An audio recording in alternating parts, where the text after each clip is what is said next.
A millionaire followed a little beggar girl who robbed him on the street. When the millionaire saw what the beggar girl was going to do, he started to cry. On the busy avenue, the afternoon sun punished passers-by, but Lewis Grant walked as if the heat couldn't touch his aura of power. His expensive Italian suit and watch from a luxury brand were symbols of the empire he had built by crushing anyone who dared to cross his path. At 45, his prematurely grey hair and eyes as cold as obsidian commanded respect and fear wherever he went. The businessman was about to make a call when he felt a soft bump. At first, he didn't pay attention. After all, the sidewalk was crowded. Seconds later, when he put his hand in his jacket's inner pocket, his face began to contort into a mask of fury. His wallet had disappeared. Spinning on his heels with the speed of a snake about to strike, his eyes caught the small silhouette moving away. "Stop right there, you thief!" His voice thundered down the avenue, making several people turn around. "How you don't know who you're messing with?" Upon hearing the shout, the girl darted into the crowd like a frightened cat. Lewis watched, stunned, as she skillfully dodged between people. A child? He thought, feeling his blood boil in his veins. Her child had the audacity to rob me. His wounded pride turned into an unrestrained fury that made his hands tremble. Lewis adjusted his Italian silk tie in an automatic gesture, while a perverse smile formed on his face. He wouldn't call the police, no, that would be too easy. "Come back here, you little rat," he shouted again, starting the pursuit. His firm steps echoed on the pavement as he forcefully opened a path between the passers-by. "I'll teach this street thief personally what happens when you steal from Lewis Grant."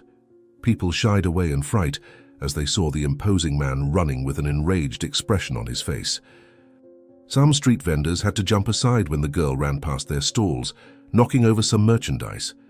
Lewis stepped on the fallen products without caring, his eyes fixed on his prey.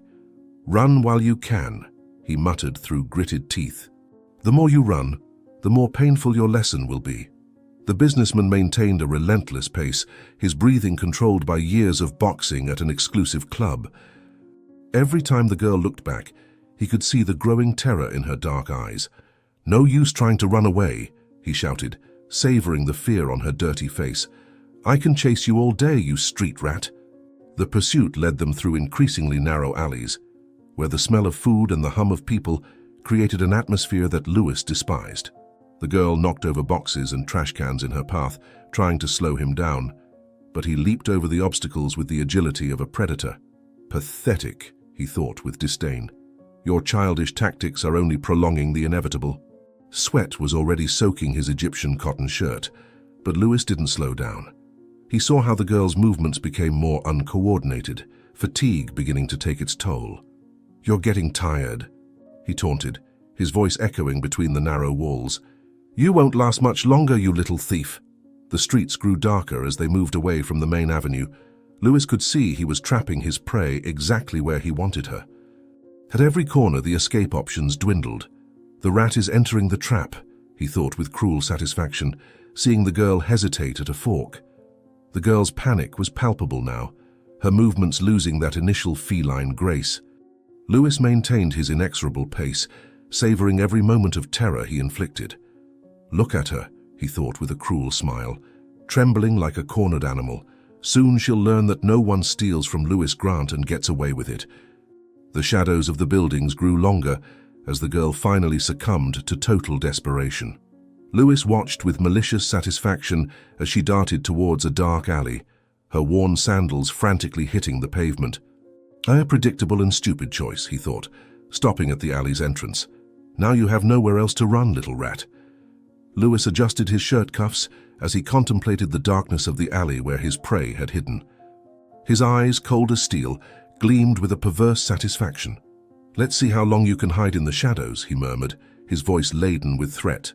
"The lesson I'm going to teach you today will make you wish you had never crossed my path." Lewis entered the alley with deliberately slow steps, letting the echo of his Italian shoes announce his approach. The little light that penetrated between the buildings cast elongated shadows, but his eyes had already adapted to the gloom. The smell of garbage and dampness didn't seem to bother him. It was just another setting for his revenge. "I can hear you breathing, little rat." His voice cut through the air like a razor. "Your heart must be beating as loudly as the coins you stole from me." The sound of crinkling paper and clinking coins caught his attention. Taking a few more steps, Lewis made out the girl's silhouette crouched behind a rusty trash can. Her hands trembled as she frantically counted the money, her dirty fingers quickly passing over the bills. "What a touching scene," he taunted with a cruel smile. "Counting your little stolen treasure like a rat with its crumbs." Penny froze upon hearing the voice, the crumpled bills still clutched tightly between her thin fingers. Cold sweat ran down her dirty face, mingling with the alley's dust. Her wide eyes stared at the imposing figure blocking her only escape route. "Please, sir." Her voice came out trembling, almost a whisper. "I didn't mean... I needed." Lewis laughed, a humorless sound echoing off the alley walls. He took another step forward, pleased to see the girl shrinking further against the wall. The faint light spilling from the main street partially illuminated his face, accentuating the expression of disdain. "Do you know how much this suit you dared touch with your filthy hands costs?" he asked, adjusting his shirt cuffs. "More than you could steal in an entire year." In a desperate move, Penny tried to run past him, her skinny legs propelling her forward like a cornered gazelle. Yet the uneven alley floor conspired against her. "No, no, no!" she cried out as she felt her foot catch in a hole. "Please, no!" The impact with the ground was violent, ripping a sharp cry of pain from her chapped lips. Her knee scraped against the rough asphalt, tearing both the fabric and the skin beneath. Blood began staining the tattered cloth, but the physical pain was lesser than the terror she felt. Get up, her mind screamed in panic. "You need to run." Lewis watched the scene with perverse pleasure, slowly approaching the fallen girl. His steps were calculated, like a cat toying with its prey before the final pounce. Penny's muffled sobbing was music to his ears. "How disappointing," he taunted, stopping a few meters away from her. "I thought street rats were supposed to be nimbler." Penny tried to crawl away, but her knee throbbed intensely. Blood now dripped onto the dirty ground, forming small, dark puddles. Her hands shook so violently she could barely prop herself up. "Sir, please," she pleaded, thick tears carving trails down her grimy face. "I can explain." The fine leather wallet had fallen during her tumble, spilling notes and cards across the filthy alley floor. Lewis bent to retrieve his belongings, his eyes never leaving the trembling figure before him. "Explain," he questioned with false curiosity. "Explain how you had the audacity to steal from Lewis Grant. This ought to be interesting." The sound of sirens in the distance made Penny cower even further. Her sobs echoed through the alley, mingling with the distant noise from the avenue. Her injured knee pulsed, but it was her heart that seemed about to burst from fear. "Don't turn me into the police," she begged, her voice choked with tears. "Me mama, she's dying." Lewis paused for a moment, arching an eyebrow in a mix of surprise and disdain. He watched as the girl's tears now streamed freely, creating shiny trails on her dirty face. "A sad story to move the wicked man?" he mocked, his voice dripping with sarcasm. "You really think that's going to work? That I'll believe that?" Penny mustered what little courage she had left, forcing herself to meet those ice-cold eyes. Her hands clenched together, knuckles white with tension. Each word came out broken by sobs.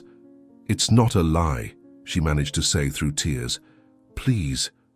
She needs medicine." The businessman adjusted his silk tie, an automatic habit betraying his discomfort with the unexpected situation. The girl's crying echoed through the alley, piercing even his armor of indifference. "And why should I believe you?" he challenged, his voice still hard but with an almost imperceptible note of hesitation. "Why didn't you rob a pharmacy then?" The sirens sounded closer now, making Penny squirm in fear. Her knee bled more profusely, staining the concrete beneath her. With her back pressed against the cold wall, she looked even smaller and more fragile. "Please, Mr. Grant," she pleaded, her voice almost fading. "The medicine is so expensive. She'll die without it. I'd do anything for her. I know it's wrong to steal, but I can't let her. I can't lose her." The girl spoke, tears flooding her huge, childlike eyes. Lewis took another step forward, his shadow now completely covering the small, curled-up figure. The girl's tears reflected the scarce light trickling into the alley, glistening like diamonds on her soiled face. The powerful businessman, accustomed to ruining lives without batting an eye, found himself at an unexpected crossroads. "So tell me, little thief," his voice came dangerously soft, Why shouldn't I call the police right now? Penny raised her tear-stained face, her dark eyes meeting the businessman's in one last desperate appeal. Her whole body trembled, part in pain, part in fear, but mostly in desperation. "If I go to jail," she whispered between uncontrollable sobs, "who will take care of her? My mum. She has no one else in the world but me." Lewis stared at the sobbing girl in disbelief, his cold eyes analyzing every tremble of her injured frame. Her knee still bled, staining the filthy alley floor, but it was the despair in her voice that started to unsettle him in a way he couldn't explain. Years of empire building had taught him to spot lies, and something about that crying felt disturbingly genuine. "Prove it," he finally said, his voice still harsh. "Prove you're not lying, or I'll call the police right now." Penny swallowed hard, trying to control the sobs racking her small body. With trembling hands, she wiped the tears staining her grimy face and tried to stand, stifling a groan of pain as she put weight on her injured knee. "My name is Penny." Her voice came out shaky but firm. "And I can show you I'm telling the truth if you come with me." The businessman let out a humorless laugh, adjusting the expensive watch on his wrist in a gesture of impatience. The idea of following a street thief to some unknown place seemed ridiculous, but his curiosity had been piqued. Something about the way she pronounced her own name, with a dignity that contradicted her tattered clothes, intrigued him. "If this is a trick," he warned, his voice low and threatening, "you'll wish you'd been handed over to the police." Penny began to limp toward the alley exit, each step an exercise in determination not to show the pain she felt. Blood still trickled from her knee, leaving a macabre trail on the ground, but she refused to slow her pace. "It's not far," she muttered, more to herself than to him. "Hold on, Mum. I'm coming back." The streets grew increasingly dilapidated as they progressed. Lewis watched the peeling facades of the buildings, the broken windows, and the accumulated trash on the sidewalks with growing discomfort. His Italian suit and expensive shoes seemed out of place in that scene of poverty. "Where are you taking me?" he demanded to know, his voice betraying a hint of concern. "This doesn't seem like the kind of place where someone would keep expensive medicines." The girl stopped in front of a small, dimly lit pharmacy, its half-empty shelves visible through the dusty window. Her hands were trembling as she pointed inside. "The medicines are in there," she said in a choked voice. "Each box is quite expensive, and she needs 3 per month. That's what I was trying to get." The establishment was small and poorly lit, with dusty shelves and haphazardly arranged products. The middle-aged pharmacist with a tired expression looked at Penny suspiciously, his gaze lingering on her tattered clothes and injured knee. "My mum's medicines," she said, her voice trembling slightly. 3 boxes of the—" "I'll take care of it," Lewis interrupted, pulling out his recovered wallet. His fingers flipped through the high-denomination bills, and he noticed the pharmacist's eyes widen at the amount of cash. The girl beside him held her breath, her hands nervously clutching the hem of her worn shirt. You're going to pay for my mom's medicines?" she asked in a choked voice, her huge, childlike eyes flooding with tears. The businessman ignored the question, keeping his expression neutral as he addressed the pharmacist. "How much for each box?" he asked bluntly. The man behind the counter stuttered the price, impressed by the imposing figure in his Italian suit. Lewis nodded, placing the total amount on the counter without blinking. "How long has your mother been sick?" he asked the girl, purposefully avoiding her earlier question. Penny swallowed hard, watching the pharmacist hurry to retrieve the medicines. 3 months, she replied softly, her eyes fixed on the boxes being piled on the counter. "At first we could buy them, but then—" Her voice faltered and she quickly wiped a tear with the back of her dirty hand. "Insurance doesn't cover it, and each box costs more than a month's rent." Lewis pocketed the change, taking the bag with the medicines. His face remained an impassive mask, but something inside him twisted at the way the girl's eyes followed his every move, as if fearing he might change his mind at any moment. "Where to now?" he asked in a firm voice, though softer than before. "And it better not be another trick." Penny limped to the door, clutching the bag of medicines against her chest as if it were the most precious thing in the world. Her hands trembled slightly as she pointed the way. "It's near here," she said, her voice carrying an urgency it hadn't before. "Mom needs to take it as soon as possible. She wasn't doing well when I left." The path to Penny's house was short, but each step seemed to weigh a ton. The old building stood like a ghost among equally dilapidated ones, its stained walls telling tales of better times. Penny could barely contain her anxiety. "It's here," she whispered, her hands shaking as she pushed open the broken door. "Please don't judge by appearances." The inside of the house was even more bleak than the outside. Old worn furniture cluttered a small space, and the smell of mold mingled with something more worrying, the telltale odor of sickness. Lewis felt his stomach churn, not from the poverty of the place, but from the raw authenticity of the situation. "Where's your mum?" he asked, his voice losing some of its previous edge. "Why is it so quiet?" Penny limped quickly into the house, calling for her mother with increasing panic in her voice. The silence that answered made her heart race even faster. Lewis followed her, his Italian shoes creaking on the rotting floorboards. "Mom!" The girl's voice trembled. "Please answer." The dim light filtering through the grimy windows revealed a scene that made both their blood run cold. On the floor of the small living room, a woman lay motionless. Her dark hair fanned out around her pale face, her lips slightly purplish. "No, no, no." Penny threw herself beside her, completely forgetting the pain in her own knee. "Mom, wake up, please, wake up." Lewis remained frozen in the doorway, watching the scene with an indescribable expression. For the first time in years, the powerful businessman didn't know how to react. Penny's genuine distress and the frail figure on the floor began to crack his armor of indifference. "Is she—" he began to ask, his voice strangely hoarse. "Does she need help?" The girl was now sobbing uncontrollably, her shoulders shaking slightly against her mother's. Her tears fell on Megan's motionless face as her small hands desperately searched for signs of life. "Please," she begged no one in particular, her voice broken with pain. "Don't leave me alone, Mommy. I got the medicines. I'm here." The distant sound of a siren cut through the air, making Lewis start. His eyes wandered from the still body on the floor to the distraught girl, and for the first time in his life, the man who built an empire destroying lives felt the crushing weight of his choices. "If I had believed before," he thought, a bitter taste filling his mouth. "If I hadn't wasted so much time with my petty revenge." Lewis finally snapped out of his stupor, quickly advancing to check Megan's vital signs. His fingers trembled slightly as he touched her neck, searching for a pulse. Time seemed to have stopped in that miserable room, as 3 lives hung by an invisible thread. "There's still time," he murmured to himself, pulling his cell phone from his pocket. "There has to be time."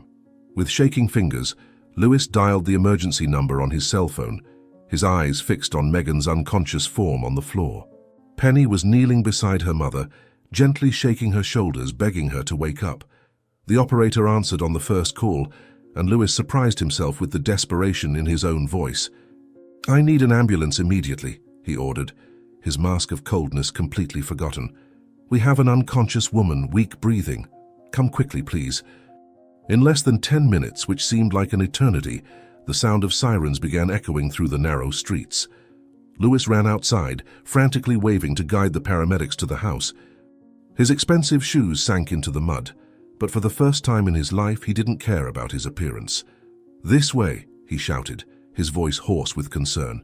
"Quick, she's getting worse."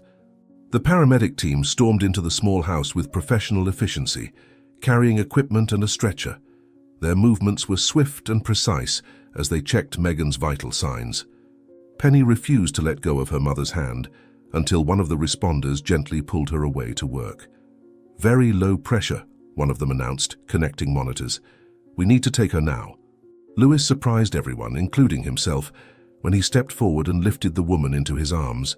His Italian suit, which just hours ago was a symbol of his power, now stained with the unconscious woman's cold sweat. Carefully he helped place her on the stretcher, feeling how frighteningly light she was. "We're coming with her," he declared, his voice allowing no arguments. "The girl is her daughter." Minutes later, the sound of the siren cut through the air as the ambulance tore through the city streets. Inside the vehicle, the paramedics worked frantically over Megan's unconscious body, while Penny held her cold hand, tears silently streaming down her dirty face. Lewis, seated on the opposite bench, watched the scene with a tortured expression, his hands gripping his knees so hard his knuckles were white. "Please don't die," the girl sobbed. I promise I'll never steal again, but don't leave me alone." The hospital corridors blurred as the stretcher was quickly pushed through by the medical team. Penny ran alongside, limping and completely ignoring the pain in her own injured knee. Lewis followed her, his expensive suit disheveled and stained with Megan's blood from when he carried her to the ambulance. "Weak pulse, pressure dropping," one of the doctors shouted. "We need immediate access." The emergency room doors slammed shut with a dull thud, leaving Penny and Lewis outside. The girl pounded the door with her small fists, an anguished cry escaping her throat. The businessman, on an impulse he didn't even understand himself, held her trembling shoulders, preventing her from further injuring her already bruised hands. "They'll take care of her now," he said with a gentleness he didn't know he possessed. "You need to be strong." The hours dragged in the sterile hospital corridor. Penny was curled up in one of the waiting room chairs, her red-rimmed eyes fixed on the doors her mother had disappeared through. Lewis paced back and forth, his cell phone forgotten in the pocket of his stained coat. The sound of his Italian shoes echoed through the empty hallway, marking the seconds like a macabre clock. "If she dies because of me," he thought, running his hands through his graying hair, "how will I live with that?" A nurse approached with a first aid kit, insisting on cleaning and bandaging Penny's knee. The girl barely registered the pain as the wound was treated, her thoughts focused solely on her mother. Lewis watched the procedure, feeling a pang of guilt at seeing the injury she got during the escape from him. "I should have believed her from the start," his mind tortured him. "How much time did we waste with my thirst for revenge?" The sound of doors opening made them both startle. A doctor emerged from the restricted area, his face grave as he approached. Penny stood up so quickly she nearly fell, her small body trembling with anxiety. Lewis instinctively took a step forward, positioning himself beside her as if to shield her from what was to come. "How is she?" they asked in unison, their voices laced with dread. The doctor consulted his clipboard, his tired eyes moving between the dirty girl and the businessman in his stained suit. The incongruity of the pair seemed to confuse him for a moment, but he maintained his professionalism. "We managed to stabilize her," he began, his voice measured, "but the condition is very serious." Penny grabbed Lewis's coat sleeve, her wobbly legs barely able to keep her upright. The businessman, without thinking, placed a hand on her shoulder, offering silent support. The doctor continued explaining the situation, using technical terms that made the girl's head spin. "Please," she interrupted with a trembling voice, "just say if she'll be okay." The silence that followed her question was deafening. The doctor adjusted his coat, carefully choosing his next words. Lewis could feel Penny shaking under his hand, and something in his chest tightened painfully. "The next few hours will be crucial," the doctor finally answered. "We're doing everything we can." A medical team continued coming in and out of the emergency room, carrying equipment and medication bags. Every movement was followed by Penny's watchful eyes, who refused to sit down again. Lewis had loosened his tie, giving up on trying to maintain his always impeccable appearance. "How much would it cost to transfer her to a private room?" he asked abruptly. "The best room you have." The doctor hesitated before answering, looking back and forth between the two of them. His expression became even more grave when he began to explain the situation in detail. The numbers he mentioned made Penny feel dizzy, but Lewis just nodded, already pulling out his phone. "Do whatever is necessary," he ordered with his business voice. "Cost is not an issue." The following hours were a blur of beeping monitors and running doctors. Penny watched it all with terror-stricken eyes, while Lewis used his influence to ensure Megan received the best possible treatment. The businessman made several calls, moving bureaucratic mountains with the ease of someone accustomed to getting what he wants. "She needs to survive," he muttered to himself between one call and the next. "I can't have this death on my conscience." Finally, after what seemed like an eternity, the lead doctor came back to talk to them. His face was marked by exhaustion after hours of intense work. Penny approached him like a sleepwalker, her legs barely supporting her. Lewis stopped by her side, unconsciously holding her small dirty hand. "Please," the girl whispered, her voice almost inaudible. "Tell me she'll be okay." The doctor took a deep breath, adjusting his glasses in a nervous gesture. His eyes fixed on Penny with a compassion that made Lewis's heart freeze. "We managed to stabilize her," he began slowly. "But I need to be honest with you. The time she spent without treatment," his voice failed for a moment. "The time she spent without treatment caused very serious complications. Lewis felt Penny squeeze his hand hard as the doctor continued explaining the gravity of the situation. Every word was like a stab in his chest, reminding him of the precious time he lost chasing a desperate child through the streets. The doctor spoke of organ damage, complications, and reduced chances, but all Lewis could hear was the silent crying of the girl beside him. The time we lost today, he thought bitterly, guilt consuming him. It may have cost her life. Suddenly, the conversation was interrupted by a commotion in the hospital hallway. A police officer entered the waiting area. His heavy steps echoed on the linoleum floor as his eyes methodically examined every person present. Lewis noticed his presence first, a cold sensation spreading through his chest as he noticed the officer's gaze settle on Penny. The exhausted, worried girl didn't even notice the approaching authority. Not now, the businessman thought, standing up. Not when everything is already so difficult. The officer approached with the determination of someone who had already found his target. His impeccable uniform contrasted with Penny's dirty, rumpled clothes as she still clutched the medicine she had bought for her mother. "Penny Ruiz," the officer's voice sounded too loud in the silent hallway. "I need you to come with me." Lewis instinctively placed himself between the officer and the girl, his body tense like a violin string about to snap. Years of difficult negotiations had taught him to stay calm in tense situations, but his voice betrayed his concern. "Officer, this young girl is going through an extremely delicate moment," he argued, using his most diplomatic tone. "Her mother is in critical condition." The officer shook his head, unmoved by the appeal. He took a paper out of his pocket and handed it to Lewis, who took it with hands struggling to remain steady. It was an arrest warrant, listing a series of petty thefts around the area. "I'm sorry, sir," said the officer, his voice professional and distant, "but she has a long record. This time we can't ignore it. We've been looking for her for weeks, and when someone reported a homeless girl at the hospital, we came to check. She's coming with me." Penny seemed to have shrunk in her chair, her eyes wide with fear alternating between the officer and the doors leading to the emergency room where her mother was fighting for her life. The tears she had been trying to hold back began to silently stream down her dirty face. "Please," she whispered, her voice trembling. "My mum, she needs me here."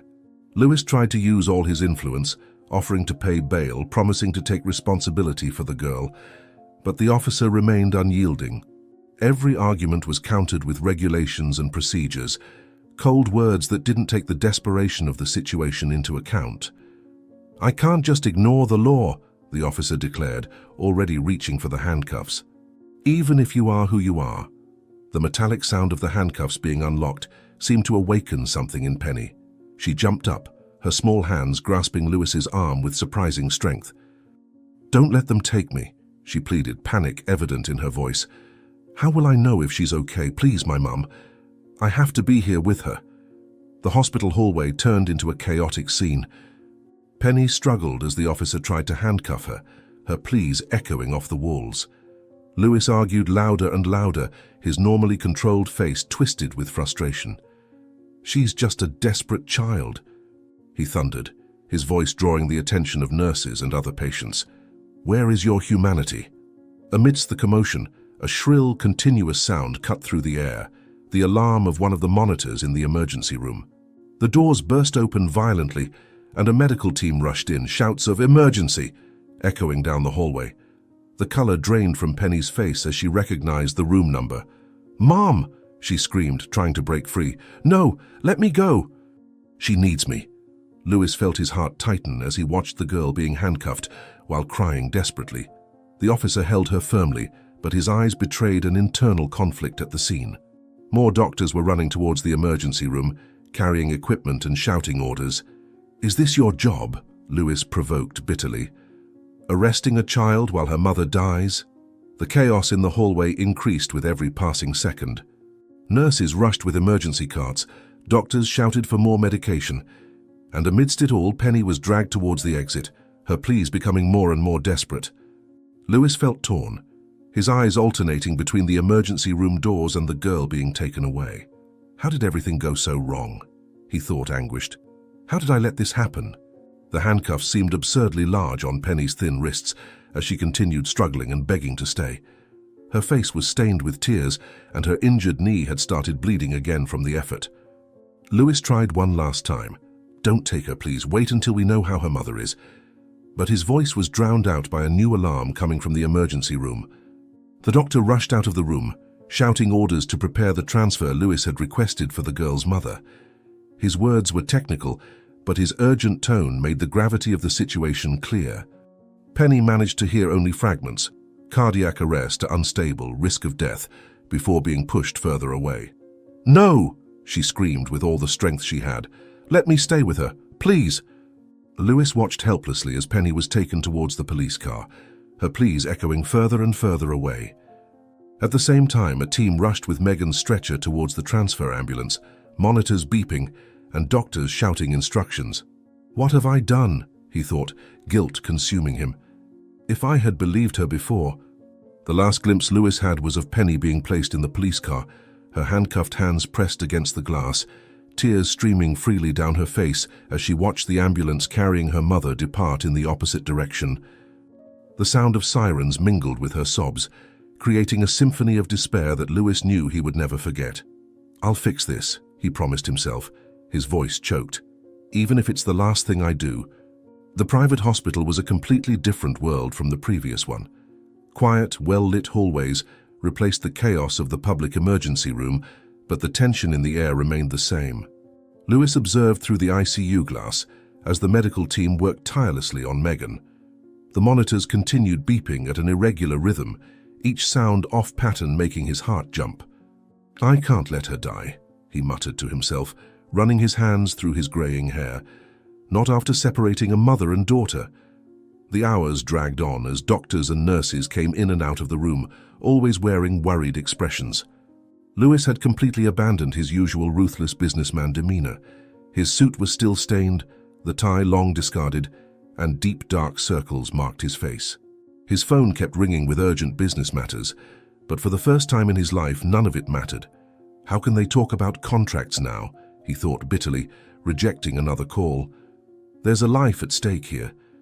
The head of the medical team approached with a grave expression, carrying a stack of test results. His words were carefully chosen, but Lewis could feel the weight of the unspoken in every pause. The medical terms jumbled in his mind, but the message was clear. They were losing the battle. "We need someone who can help her," Lewis decided, interrupting the doctor's explanation. "Who is the best specialist in the country for this type of case?" With trembling but determined fingers, Lewis began making calls.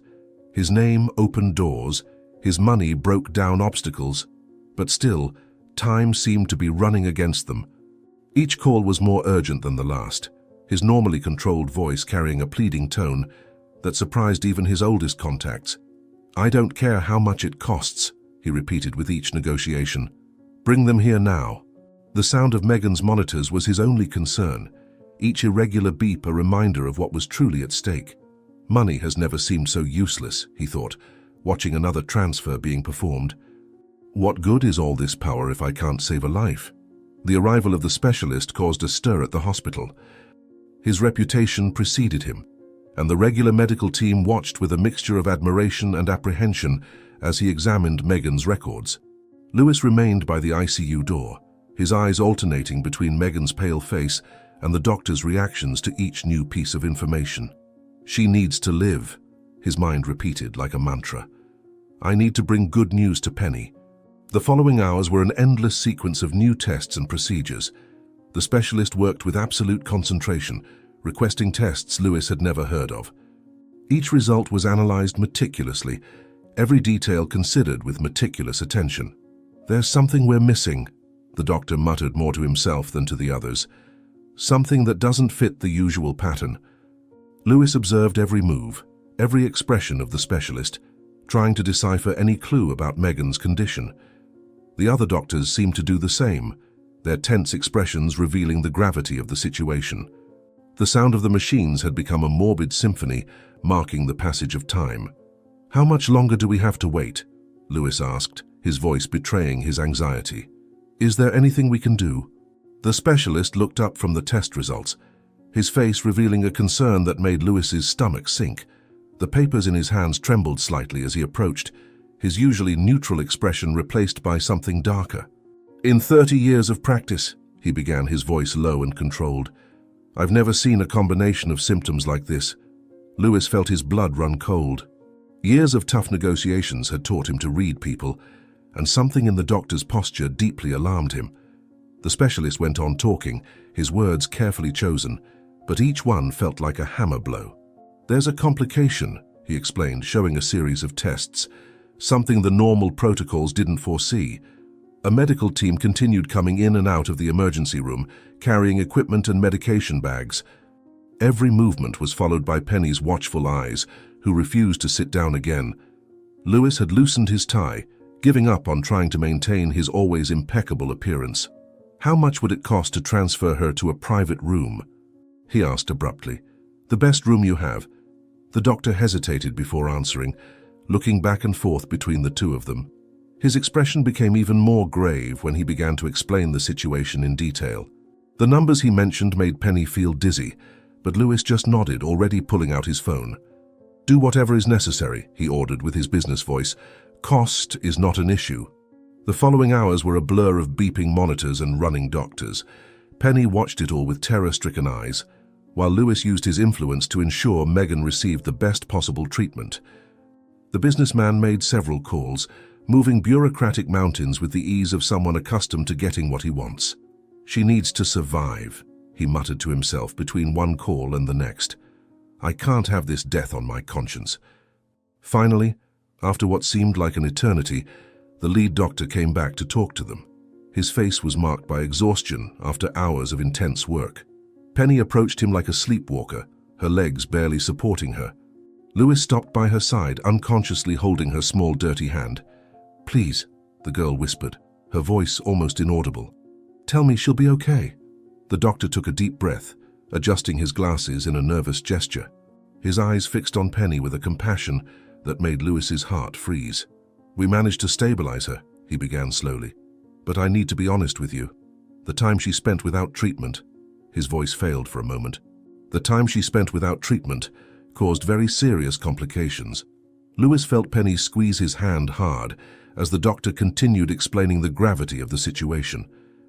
Every word was like a stab in his chest, reminding him of the precious time he lost chasing a desperate child through the streets. The doctor spoke of organ damage, complications, and reduced chances, but all Lewis could hear was the silent crying of the girl beside him. "The time we lost today," he thought bitterly, guilt consuming him. "It may have cost her life." Suddenly, the conversation was interrupted by a commotion in the hospital hallway. A police officer entered the waiting area. His heavy steps echoed on the linoleum floor as his eyes methodically examined every person present. Lewis noticed his presence first, a cold sensation spreading through his chest as he noticed the officer's gaze settle on Penny. The exhausted, worried girl didn't even notice the approaching authority. "Not now," the businessman thought, standing up. "Not when everything is already so difficult." The officer approached with the determination of someone who had already found his target. His impeccable uniform contrasted with Penny's dirty, rumpled clothes as she still clutched the medicine she had bought for her mother. "Penny Ruiz," the officer's voice sounded too loud in the silent hallway. "I need you to come with me." Lewis instinctively placed himself between the officer and the girl, his body tense like a violin string about to snap. Years of difficult negotiations had taught him to stay calm in tense situations, but his voice betrayed his concern. "Officer, this young girl is going through an extremely delicate moment," he argued, using his most diplomatic tone. "Her mother is in critical condition." The officer shook his head, unmoved by the appeal. He took a paper out of his pocket and handed it to Lewis, who took it with hands struggling to remain steady. It was an arrest warrant, listing a series of petty thefts around the area. "I'm sorry, sir," said the officer, his voice professional and distant, "but she has a long record. This time we can't ignore it. We've been looking for her for weeks, and when someone reported a homeless girl at the hospital, we came to check. She's coming with me." Penny seemed to have shrunk in her chair, her eyes wide with fear alternating between the officer and the doors leading to the emergency room where her mother was fighting for her life. The tears she had been trying to hold back began to silently stream down her dirty face. "Please," she whispered, her voice trembling. "My mum, She needs me here." Lewis tried to use all his influence, offering to pay bail, promising to take responsibility for the girl, but the officer remained unyielding. Every argument was countered with regulations and procedures, cold words that didn't take the desperation of the situation into account. "I can't just ignore the law," the officer declared, already reaching for the handcuffs. "Even if you are who you are." The metallic sound of the handcuffs being unlocked seemed to awaken something in Penny. She jumped up, her small hands grasping Lewis's arm with surprising strength. "Don't let them take me," she pleaded, panic evident in her voice. "How will I know if she's okay? Please, my mum. I have to be here with her." The hospital hallway turned into a chaotic scene. Penny struggled as the officer tried to handcuff her, her pleas echoing off the walls. Lewis argued louder and louder, his normally controlled face twisted with frustration. "She's just a desperate child," he thundered, his voice drawing the attention of nurses and other patients. "Where is your humanity?"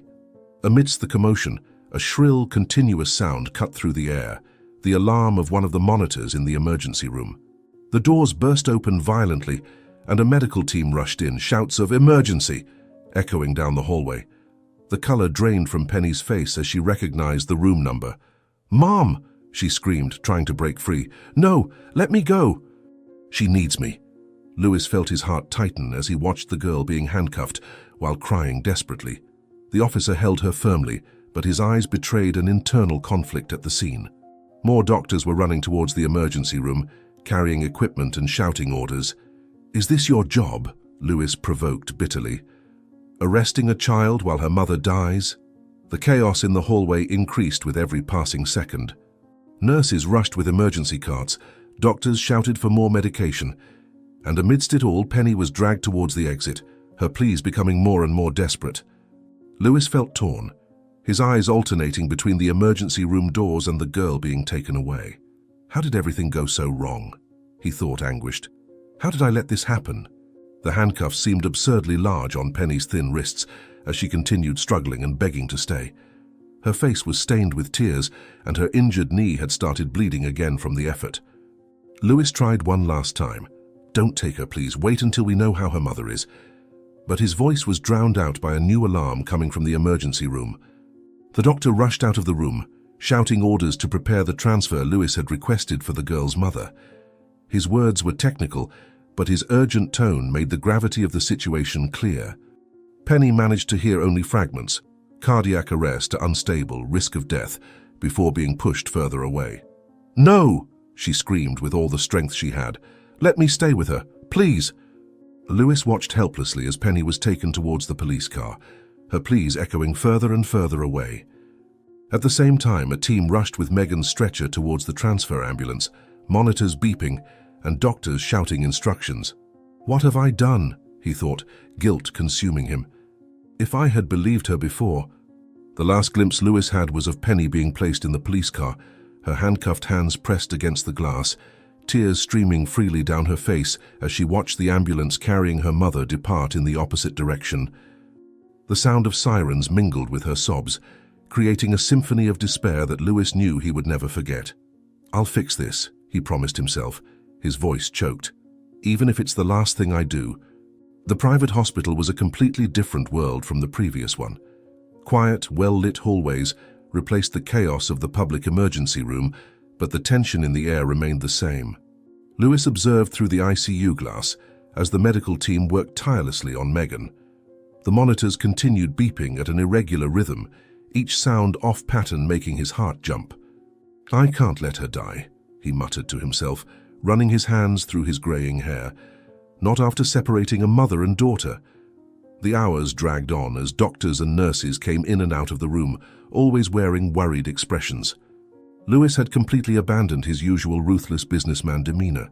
His suit was still stained, the tie long discarded, and deep dark circles marked his face.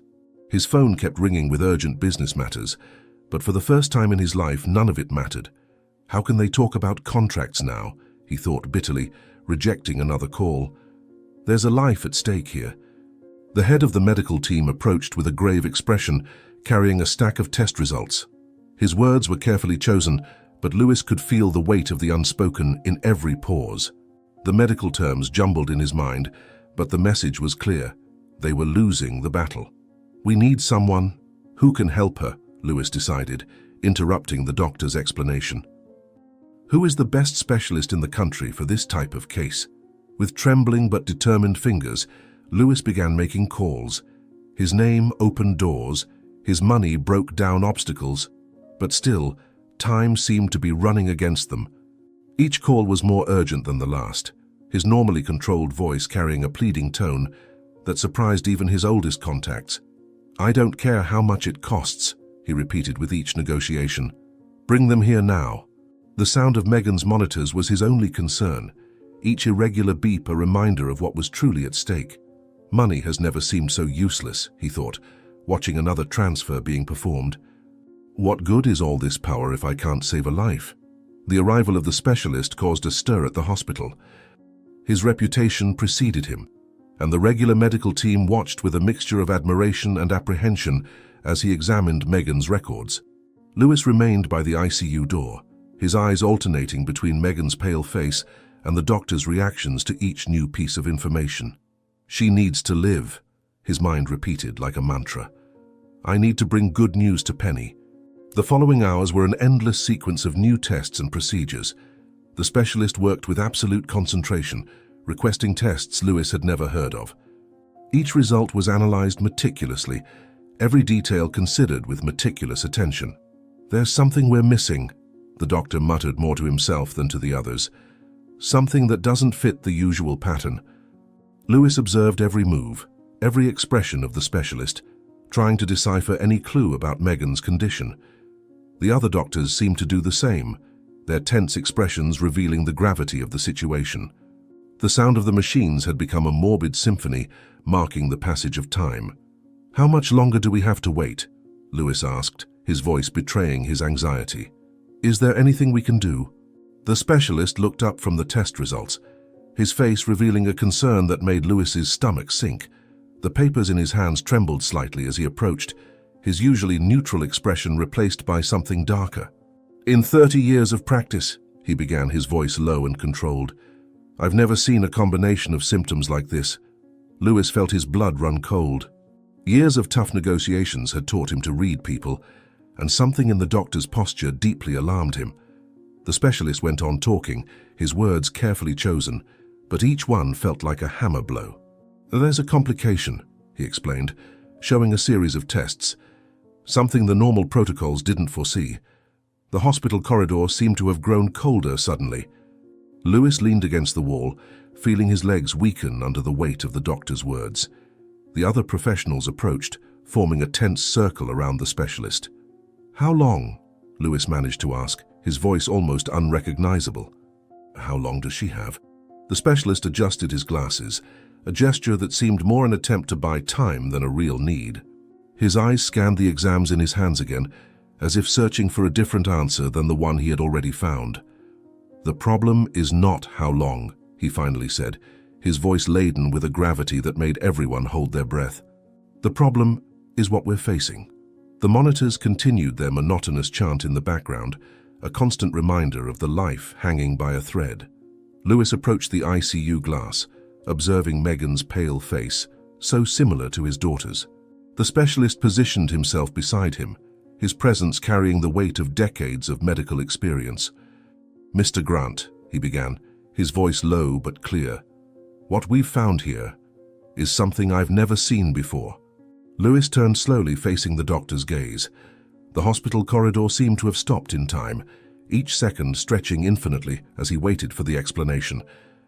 The specialist held the exams as if they were a bomb about to explode, his face a mask of professional concern that barely concealed something much more disturbing.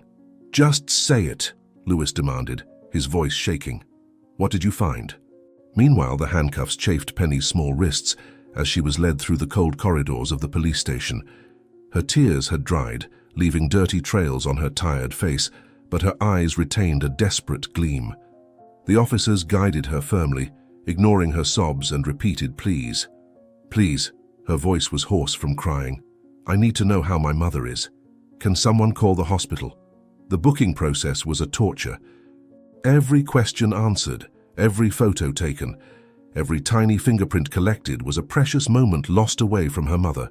The fluorescent lights of the station made her eyes burn, but not as much as the tears she refused to shed. "Just one call," she repeated to every passing officer. "I just want to know if she's alive." The cell was small and cold, with a concrete bench leaning against the wall and a tiny barred window up high. The metallic sound of the door closing echoed like a final sentence. Penny huddled in the corner, her still handcuffed hands trembling as she hugged her own knees. "Mommy," she whispered into the void, "please don't die while I'm in here. Please just hold on a little longer." The hours dragged like an eternity. Each time footsteps approached, Penny would run to the bars, renewed hope shining in her eyes. But the officers would walk right by, some avoiding her gaze, others simply ignoring her. "I just need to know if she's okay," she would plead, her voice growing weaker with each attempt. "Please, someone help me." Fatigue was starting to weigh on her shoulders, but Penny refused to sleep. Every time she closed her eyes, she saw her mother's pale face on the floor of the house, her lips blue, her body motionless. The handcuffs jangled against the bars as she fidgeted restlessly, the cold metal a constant reminder of her helplessness. What if she dies alone?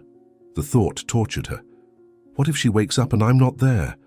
At the hospital, Lewis listened intently to every word from the specialist, his face growing paler with each explanation.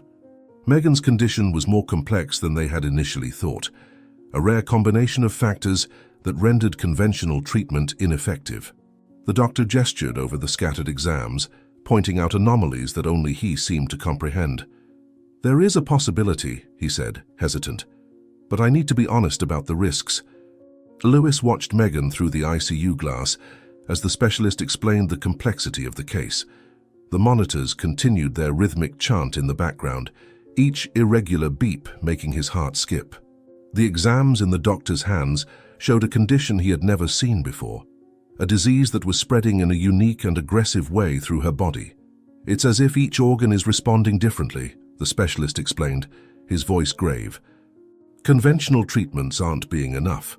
The businessman ran his hands over his tired face, his mind divided between the unconscious woman in front of him and the haunting image of Penny being led away in handcuffs.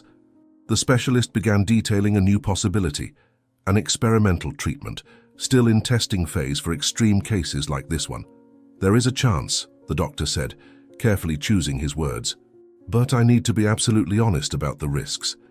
The procedure was revolutionary, yet with each word from the specialist came the weight of uncertainty. Previous results were limited, and it had never been attempted in a case as advanced as Megan's. "Her body is very weakened," the doctor warned, pointing to the monitors. "The treatment itself could be fatal." Lewis stepped closer to the glass, observing Megan's pale face so similar to his daughter's. The tubes and machines keeping her alive seemed too fragile for the battle ahead. "And if we do nothing?" he asked, his voice betraying the fear of the answer. "How long does she have?" The specialist positioned himself beside him, his eyes also fixed on the patient. His grave expression said it all before the words even came out. "Without drastic intervention, she doesn't survive the next week," he replied with the raw honesty the situation demanded. "Every organ is failing, one after the other." The heart monitor data danced on the screen, each oscillation a reminder of the life hanging by a thread. The specialist continued explaining how the experimental treatment would work, an intensive process that would require Megan's body to fight like never before. "If she survives the initial procedure," he explained, his voice heavy with responsibility, "we'll still have to wait and see if there's a response, and even then..." Lewis closed his eyes for a moment, the weight of the decision crushing his shoulders. The image of Penny crying in the police cruiser wouldn't leave his mind. "I can't waste any more time," he thought, guilt gnawing at him from the inside. "But if something goes wrong during the treatment..." The specialist sensed his hesitation and leaned in closer, his voice lowering to almost a whisper. "Mr. Grant, I need you to fully understand. Even if she survives the procedure, the chances of full recovery are minimal. And the process..." He paused meaningfully, weighing his next words. "The process will be extremely painful for her." Lewis opened his eyes, staring at the doctor with an intensity that made the specialist take a step back. The decision in his hands was literally one of life or death. risking everything on a treatment that could kill her, or watching helplessly as she withered away slowly. "And if she dies during the treatment?" he asked, his voice nearly unrecognizable. "How will I explain to Penny that her mother died while we were trying to save her?" The specialist had no answer for that question. The silence in the ICU was broken only by the beeps of the monitors and the whisper of the ventilators. Megan continued her silent struggle, oblivious to the impossible decisions being made about her life. The doctor finally spoke, his voice carrying the weight of decades of experience. "If we don't try, she dies. If we try, she may die. The only difference is that, with the treatment, there's a chance." Lewis stared at the specialist with renewed determination, his voice leaving no room for doubt. His eyes, normally cold and calculating, now burned with a different intensity. "Do the treatment. Use everything you can. Try anything that might save her," he ordered, already grabbing his phone. "I'll go get her daughter. She needs to be here in case—" His voice faltered before completing the sentence, the weight of the unspoken hanging in the air. The drive to the police station was torture. Every minute in traffic felt like an eternity, his mind oscillating between concern for Megan and guilt at allowing Penny to be taken away in handcuffs. His personal driver watched him through the rearview mirror, surprised by the unusual agitation of his typically composed boss. "How could I let this happen?" he muttered to himself, nervously adjusting his loosened tie. "How could I have been so blind?" The police station was a grey, oppressive building. Lewis entered like a force of nature, his name and influence opening doors that would normally remain closed. The officers recognized him immediately, their expressions shifting from bureaucratic boredom to respectful attention. "I've come to post Penny's bail. She was brought in here today," he announced, his voice echoing down the corridor. "And I want her out of this station as quickly as possible. I'll pay the bail myself. Her mother is dying and the girl needs to be at the hospital immediately." Penny was huddled in the corner of the cell when she heard the approaching footsteps. Her still handcuffed hands were bruised from pounding on the bars, her face marked by dried tears. When she saw Lewis, her eyes widened in a mixture of surprise and hope. "My mom," she began, her voice hoarse. "She's alive," Lewis replied quickly, watching as the jailer opened the cell. "But we need to hurry. She needs you there." His hands trembled slightly at the sight of the marks the handcuffs had left on the girl's delicate wrists. "I'm taking you to her now." The drive to the hospital was made in tense silence, broken only by Penny's occasional sobs. Lewis watched her from the corner of his eye, noting how she seemed even smaller and more fragile in his leather seat. "There's a new treatment," he explained softly.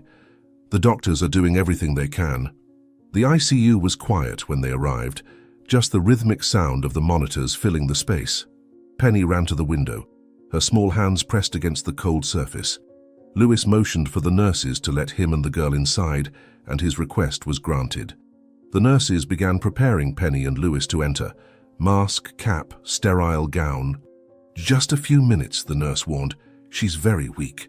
The moment Penny approached the bed was breathtaking. Megan, as if sensing her daughter's presence, began to move her fingers slightly.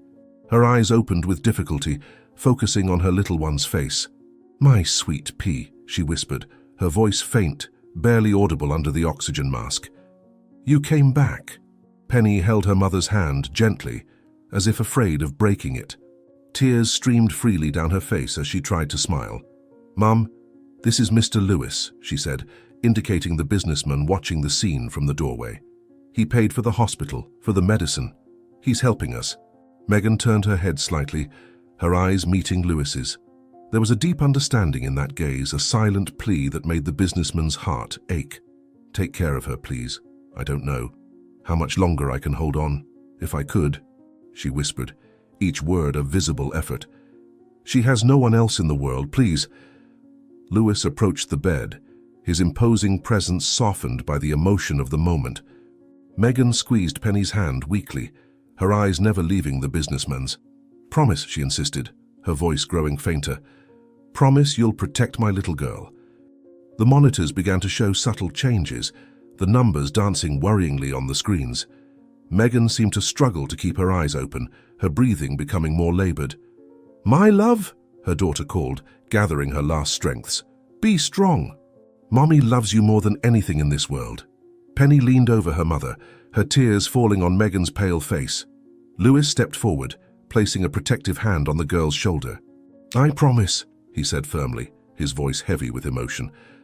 "I'll take care of her as if she were my own daughter." Suddenly, a shrill alarm cut through the air. The numbers on the monitors began to plummet rapidly, red lights flashing on various machines. Megan's hand, which was holding Penny's, lost its strength. "Mom?" Penny screamed in panic. "Mom, no, please don't leave me." Lewis barely had time to pull Penny back before the medical team rushed into the room. The sound of the alarms grew louder as urgent voices shouted orders and called for equipment. The last thing Penny saw before being dragged out was her mother's face disappearing behind a wall of white coats. The surgical center turned into an organized chaos as Megan was prepped for emergency surgery. Lewis and Penny were ushered into the waiting room, where time seemed to drag with deliberate cruelty. The girl wouldn't stop trembling, her eyes fixed on the double doors where her mother had disappeared. "She's going to survive, isn't she?" she asked in a choked voice, clutching Lewis's jacket sleeve. "She has to survive." Lewis tried to maintain his composure for Penny, but his own nerves were in shreds. Every time a member of the medical team rushed through the double doors, his heart leapt. The businessman, who always had answers, was now at a loss for words, simply holding the small, trembling girl's hand. "She's as strong as you are," he said finally, his voice hoarse with emotion. "And she has the best doctors taking care of her." The hours dragged by like torture. Penny refused to leave her post near the door, as if her proximity could somehow help her mother. Her legs wobbled after so long standing, and Lewis gently guided her to one of the chairs. "You need to sit down for a bit," he insisted softly. "Your mum will need you to be strong when she comes out of surgery." The coffee from the vending machine cooled untouched in Lewis's hands. He watched Penny, who had finally fallen asleep in an uncomfortable position on the chair, exhausted by the emotional turmoil of the day. Her face, even in sleep, retained a worried expression that no child should bear. "How can life change so much in one day?" he thought, draping his jacket over her small shoulders. "Earlier I was her pursuer. Today I'm her only hope." A doctor emerged from the double doors, his face covered by a surgical mask that made his expression unreadable. Lewis leapt to his feet, the sudden movement waking Penny. The doctor approached them, his gloves still stained with blood, making both of their stomachs churn. "The surgery is proving more complicated than we expected," he informed them gravely. "We still have a few more hours ahead of us." Penny began to cry silently, her tears falling on Lewis's jacket that still draped her shoulders.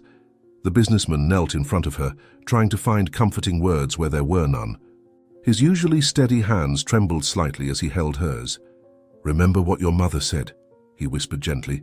"You need to be strong now." The nurses came by regularly with brief updates that only heightened the anxiety rather than relieving it. Each time the doors opened, Penny straightened up in her chair, her red-rimmed eyes searching for any sign of hope. Lewis alternated between pacing the hallway nervously and sitting beside her, both trapped in their own spiral of worry. "Why is it taking so long?" the girl asked for the 10th time. "Something must be wrong." The clock on the wall seemed to mock them, its hands moving with agonizing slowness. Lewis had given up trying to work on his phone, unable to concentrate on anything but the doors to the surgical center. Penny had fallen asleep again, this time with her head resting on his shoulder, her small body occasionally shuddering with sobs even in slumber. "If there is a God," he thought, staring up at the hospital's white ceiling, "please don't take this child's mother from her." The sudden sound of several people rushing down the hallway made them both startle. Urgent voices called for equipment, and more doctors were paged urgently. Lewis felt his heart turn to ice at the alarmed expressions on the faces of the team rushing into the surgical center. "What's happening?" Penny asked in panic. "Why are they running?" The specialist rushed out through the double doors, but this time he didn't stop to speak to them. His cryptic words to another doctor echoed down the hallway. "We need more blood units now." Lewis felt Penny squeeze his hand so hard that her small nails left marks on his skin. "Blood?" she whispered, her voice trembling. "Why does she need blood?" The following hours were a blur of constant movement. Doctors and nurses came and went from the surgical center, always with tense expressions and hurried steps. Lewis had lost count of how many times he saw blood bags being rushed inside. Every move the medical team made was followed by Penny's watchful, frightened eyes.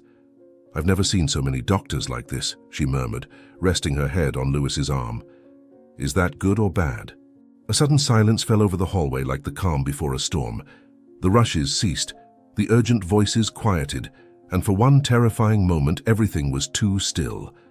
Lewis felt a chill run up his spine as he noticed the hospital staff exchanging worried glances. Something is wrong, he thought, his heart pounding in his chest. This silence isn't normal.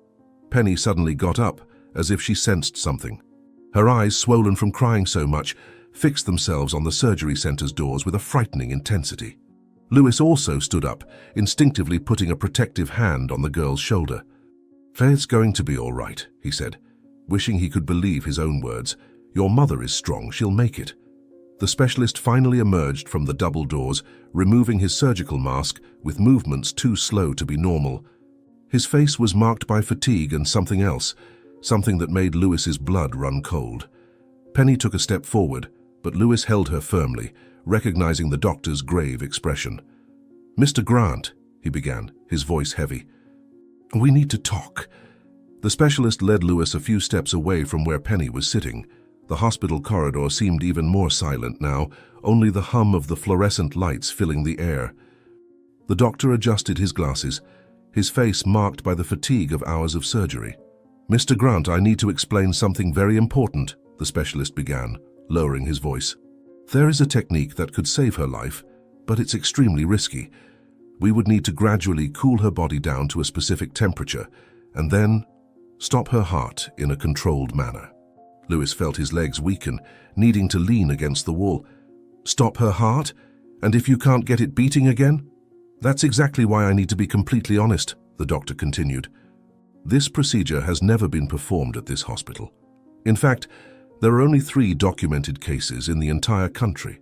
If something goes wrong during the cardiac arrest, if we take longer than the calculated time, we may lose her for good," the doctor explained with an apprehensive look. The businessman looked at Penny, who was watching the conversation from afar with frightened eyes. The girl looked even smaller and more frail under the cold hospital lights, clinging to his coat as if it were her last connection to the world. "How much time do we have to decide?" Lewis asked, running his hands through his graying hair. "Minutes at most," the specialist replied. "Her condition is deteriorating rapidly. If we're going to try, it has to be now." Penny then slowly approached Lewis, her small hands twisting the hem of her worn-out t-shirt. The businessman could see the tremor in her lips as she tried to hold back her tears. Penny approached Lewis, her red eyes fixed on the doctors discussing the procedure. Her small hands trembled as she clutched the businessman's arm. "She can't die, Mr. Lewis," her voice came out choked with tears. "She's all I have in the world. Ever since she got sick, she never stopped taking care of me, even when she could barely stand." Lewis watched the girl struggle against the tears, her small body shaking with each suppressed sob. "We're doing everything we can, Penny," he argued, but the girl shook her head in denial. "You don't understand." She gripped his arm tighter, her face contorted with anguish. "She's always been so strong. Even on the worst days of her illness, she would smile and say everything was okay. But I saw how she suffered, how each day became more difficult." Her voice faltered, more tears streaming down. "And now she's in there, alone, and I can't do anything to help." The specialist excused himself, and seconds later returned with the documents, and Penny looked at him in despair. "Please save my mother. She's all I have. Please." Her eyes turned back to Lewis, pleading. "Will you promise to let them try everything? Promise you won't give up on her. My mommy needs to get better. You don't know what she's been through." "At night it was worse," Penny continued, her voice choked up. "She thought I couldn't hear, but I heard her crying in the bathroom. Then when I called out, she'd rush to wash her face and come singing to me, saying, 'It was nothing, my love, just a speck in Mommy's eye.'" Lewis felt his heart tighten with every word. The weight of the decision he had to make seemed even greater now. The specialist remained in respectful silence, the documents still in his hands. But the girl wouldn't stop telling the story, as if it were what she clung to in order not to break down. "My mommy always said I'm as strong as her," Penny whispered, her eyes fixed on the papers in the doctor's hands. "But I'm not strong, Mr. Lewis. I'm so scared." "We're all scared sometimes," Lewis responded softly, taking the pen. Even strong people like your mother." He signed the document. "If this is Megan's only chance, I have to give her and Penny an opportunity to fight." Minutes later, the medical team was already preparing in the operating room, moving with controlled urgency. Through the glass, the monitors showed Megan's vital signs, each beep weaker than the last. "Initiating cooling," the specialist announced, his voice echoing through the room. "Current temperature, 35 degrees and dropping." "We need to reach 30 degrees, the doctor explained, checking the instruments. "Then we'll initiate the controlled cardiac arrest." "Temperature reached," a nurse announced. "Initiating cardiac arrest procedure in 3. Suddenly, before the countdown was over, a shrill, continuous sound cut through the air. The monitors began flashing frantically, their red lights reflecting on Penny's horrified face. "No! Ma'am, hang in there!" the nurse shouted, her gaze fixed on the monitor measuring Megan's heartbeats. "Please, no, don't stop now, not before the right moment." Chaos took over the operating room as the medical team frantically moved around. The sound of the cardiac monitor continued its single, unending tone. Megan's heart had stopped on its own.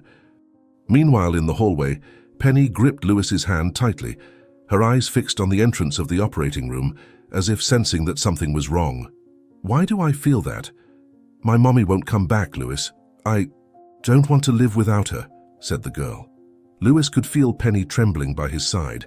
He wanted to comfort the girl, wanted to give her a consoling word, but he knew he couldn't give a child hope and then break it. "I'll be by your side no matter what happens.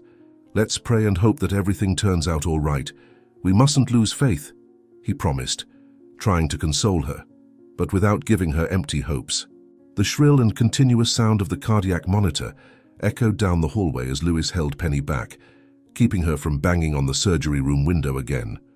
The blinds were quickly drawn by a nurse, leaving them with only the distant echo of the medical team's urgent voices and the terrible continuous line of the monitor that still sounded. "Let me go. I need to see her," Penny screamed, struggling in Lewis's arms with all the strength her small body could muster. "Please, let me stay with my mom. She needs to know she's not alone." The hospital corridor, normally a place of order and calm, had turned into a scene of controlled chaos. Nurses ran with emergency carts, their wheels screeching against the linoleum floor. Doctors were being paged over the loudspeaker, their voices echoing metallically through the empty hallways. "Charging!" The specialist's voice sounded muffled through the walls. The sound of the defibrillator being prepared made Penny flinch, clinging to Lewis as if he could shield her from reality. "I don't want to hear that," she sobbed, covering her ears. "I don't want to hear them hurting her," said the girl, her eyes full of tears. "They're not hurting her," Lewis tried to explain, his voice trembling. "They're trying to bring her back to you." A nurse rushed out of the room carrying a tray with syringes and medication vials. Her eyes avoided direct eye contact with Penny as she ran down the hallway. Seconds later, another nurse entered carrying blood bags. The sound of equipment being moved and orders being shouted leaked through the slightly open door. "Adrenaline! Now!" the specialist's voice commanded. The noise of ampules being snapped and syringes being prepared reached them in frightening fragments. "Why did they close everything?" Penny asked, her nails digging into Lewis's arm. "What if it's the last time I can see her? What if—" "Don't speak like that," Lewis interrupted her, his own voice choked up. "Your mother is strong, remember? She's always fought for you. She'll fight now too," he said, trying his utmost not to show the despair he felt at hearing the worried words of the girl. The sound of the defibrillator rang out again, louder this time. Penny jumped at the sound, burying her face in Lewis's coat to muffle her crying. The businessman could feel her tears soaking the expensive fabric, but for the first time in his life, he didn't care about material things. "Again! Charging!" The doctor's voice was tenser, Penny and Lewis could hear. A nurse came running out again, this time returning with more equipment. The minutes dragged on like hours in the silent hallway. "Mommy," Penny whispered between sobs, a desperate mantra. "Please don't leave me alone. I promise I'll be better. I promise I'll never steal again. I promise I'll study hard. Just don't leave me," the girl pleaded as Lewis held Penny firmly against him, feeling his own heart pounding in his chest. The defibrillator's sound cut through the air a third time, causing the hallway lights to flicker. An emergency cart whizzed past them, pushed by two residents who looked as young and frightened as Penny. "Last attempt," the specialist shouted, his voice carrying the weight of decades of medical experience. "Everyone clear," the doctor yelled. The ensuing silence was deafening. Lewis could hear his own breathing, shallow and uneven. Penny had stopped crying, as if fearing any sound might interfere with that crucial moment. Then, almost imperceptible at first, a faint and irregular beep broke the silence, so soft that for a moment they thought they'd imagined it. Then another and another. "We have a rhythm!" The specialist's voice sounded exhausted but relieved. "Heartbeats very weak but stable. We need to monitor closely. Prep the ICU," he said. Penny sank to her knees, her legs giving way with momentary relief. Lewis caught her before she hit the floor, his own legs wobbling. A nurse approached with a cup of water, her face showing a mixture of relief and concern. "Why isn't anyone smiling?" Penny asked softly, watching the continued bustling of the medical team. "If she's back, why do they still look so worried?" The monitor's beep continued, but it was so faint they had to strain to hear it. Lewis watched the shadows moving frantically behind the closed blinds, noticing how the specialist kept giving urgent orders. "She's back. My mummy's back," Penny whispered, tears still streaming down her stained cheeks. "But please come back stronger. I need you so much." Lewis held Penny tighter, both of them transfixed by the weak and uneven sound of the cardiac monitor, a constant reminder of how fragile and precious life can be. The corridor gradually returned to its normal routine, but for them the world was still suspended in those feeble and uncertain beats that meant everything. The specialist emerged from the operating room like an exhausted ghost, his blood-stained surgical gown resembling a battlefield. The hospital corridor was temporarily calmer, but the tension in the air was so thick it seemed to make breathing difficult. His hands, normally steady after decades of delicate surgeries, visibly trembled as he removed his sweat-soaked mask. "Mr. Grant," he called out, his voice hoarse from shouting orders during the resuscitation. "There is one last possibility, but I need you to fully understand the risks. In Switzerland, a team has developed an experimental drug for cases like this. The results are impressive, 60% recovery in terminal cases. But," Lewis advanced like a predator, sniffing out hope. "How much does it cost? Where do we find it?" "Money is no problem. Just tell me what I need to do." His hands were already searching for his phone in the stained jacket pocket. "It's not that simple," the specialist sighed heavily, consulting his tablet with data on the new medication. "The protocol is still in phase 3 of testing. It's not approved in virtually any country. Regular importation would take weeks, maybe months of red tape. And even if we could," he hesitated, choosing his words, "the side effects can be devastating." Penny, who had silently approached like a small ghost, grabbed Lewis's coat sleeve. Her eyes, red from crying, alternated between the two men. "Why are you talking softly? Is it about my mum? Please tell me what's going on." Lewis knelt beside her, ignoring the state of his expensive Italian suit completely. "Listen, little one," he began, holding her trembling hands. "There's a new, very special medicine that can help your mom. It won't be easy to get, but I promise I'll bring it, even if I have to move mountains." The businessman was already on his feet again, frantically dialing numbers. "Hello? It's me. Remember that favor you owe me from the mining case? I need your contact at the Swiss embassy." "Yes, now, no, it can't wait until tomorrow. It's a matter of life and death," he said. While waiting for the call transfer, Lewis was already typing messages on another cell phone, activating his international network of contacts. The specialist watched the frantic activity with a mixture of admiration and deep concern. "Mr. Grant," the doctor tried again, "the side effects. We've had cases of severe rejection, severe anaphylaxis, multiple organ failure. In one of the trials, the patient..." His voice failed. "The patient didn't survive the first dose." Lewis seemed not to hear the doctor's warnings, absorbed in a complex international logistics operation. His fingers flew over the cell phone screen as he alternated between English, Spanish, and French. On the other phone, he maintained a conference with executives of his company in Europe. "I don't care about the price," his voice thundered down the hallway. "Mobilize the Geneva branch. I want someone inside that lab in 15 minutes. Yes, use the company jet. No, it can't wait until morning." Penny curled up in one of the hallway chairs, hugging her knees. The faint, irregular beep of her mother's heart monitor seemed to count the seconds remaining. "Please don't give up," she whispered into the void. "Just a little longer, Mom."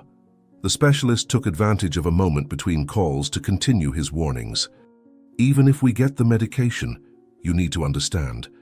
The protocol requires a series of prior tests, compatibility tests, patient preparation. We're taking an immense risk by," he said, but Lewis cut him off abruptly. "How long has she had without the medication?" he asked, sweat dripping down his forehead as he awaited the answer. The doctor consulted the latest tests, his face grave. "Her organs are failing rapidly. 3, maybe 4 hours at most. But I insist, we need to consider the risks. The allergic reaction can be immediate and fatal." A nurse approached with more test results, all marked in red. The specialist examined them quickly, his face paling even more. "The situation is deteriorating faster than we predicted. The left kidney is no longer responding. The right one is." "I got it!" Lewis practically shouted, interrupting the grim diagnosis. "The lab agreed to release a dose. My pilot takes off from Geneva in 10 minutes. James is arranging the special authorization from the regulatory bodies." The next 2 hours turned into a torture of waiting. Every 15 minutes, Lewis received updates on the plane's position. Penny didn't leave his side, as if the businessman was her last anchor to hope. "Do you think it will be in time?" she asked for the 10th time, her voice small and frightened. "What if the medicine doesn't arrive? What if—" "It will arrive," Lewis replied with a certainty he didn't feel. "I have powerful friends in Europe, they'll help too." The specialist used the waiting time to prepare his team. An entire room was adapted for the administration of the medication, equipped with all possible emergency equipment. With each new monitor installed, the fear in Penny's eyes grew. "Why do they need so much equipment?" she asked, clutching Lewis's hand. "Is it that dangerous?" Before anyone could answer, the sound of blades cut through the air. A helicopter landed on the hospital's helipad, bringing the precious cargo. Lewis let out a sigh he didn't know he was holding. The special messenger arrived breathless, carrying a refrigerated briefcase. The small vial inside it, no larger than a thumb, seemed insignificant for the entire operation it had mobilized. "Last chance to reconsider," the specialist warned, preparing the medication. "Once we start—" His voice died at the end. "Do it. If she doesn't get this medication, she'll die. I know the risks, but I'll do everything possible for her to survive, and I expect you to do the same," Lewis ordered, holding Penny close. The first minutes after administration were tense silence. Megan's heartbeats, previously weak and irregular, began to grow stronger. A rosy color slowly returned to her face. "It's working," the doctor exclaimed, impressed by the speed with which the medication took effect. "Look, her heart is stronger." But the relief lasted exactly 43 seconds. Without warning, the monitors began blaring deafening alerts. Megan's face, which seconds before had shown signs of improvement, began to display red blotches that spread like fire. Her throat visibly swelled, distorting her features. "Severe anaphylactic reaction," the specialist shouted. "Prepare adrenaline, corticosteroids, immediate intubation," he said. Penny ran at the sound of the doctors and began peering through the surgery door's window. She screamed when she saw her mother begin to violently convulse on the bed, the monitors now a chaotic symphony of alarms. Lewis held her tightly, preventing her from running into the room, his own heart racing with terror.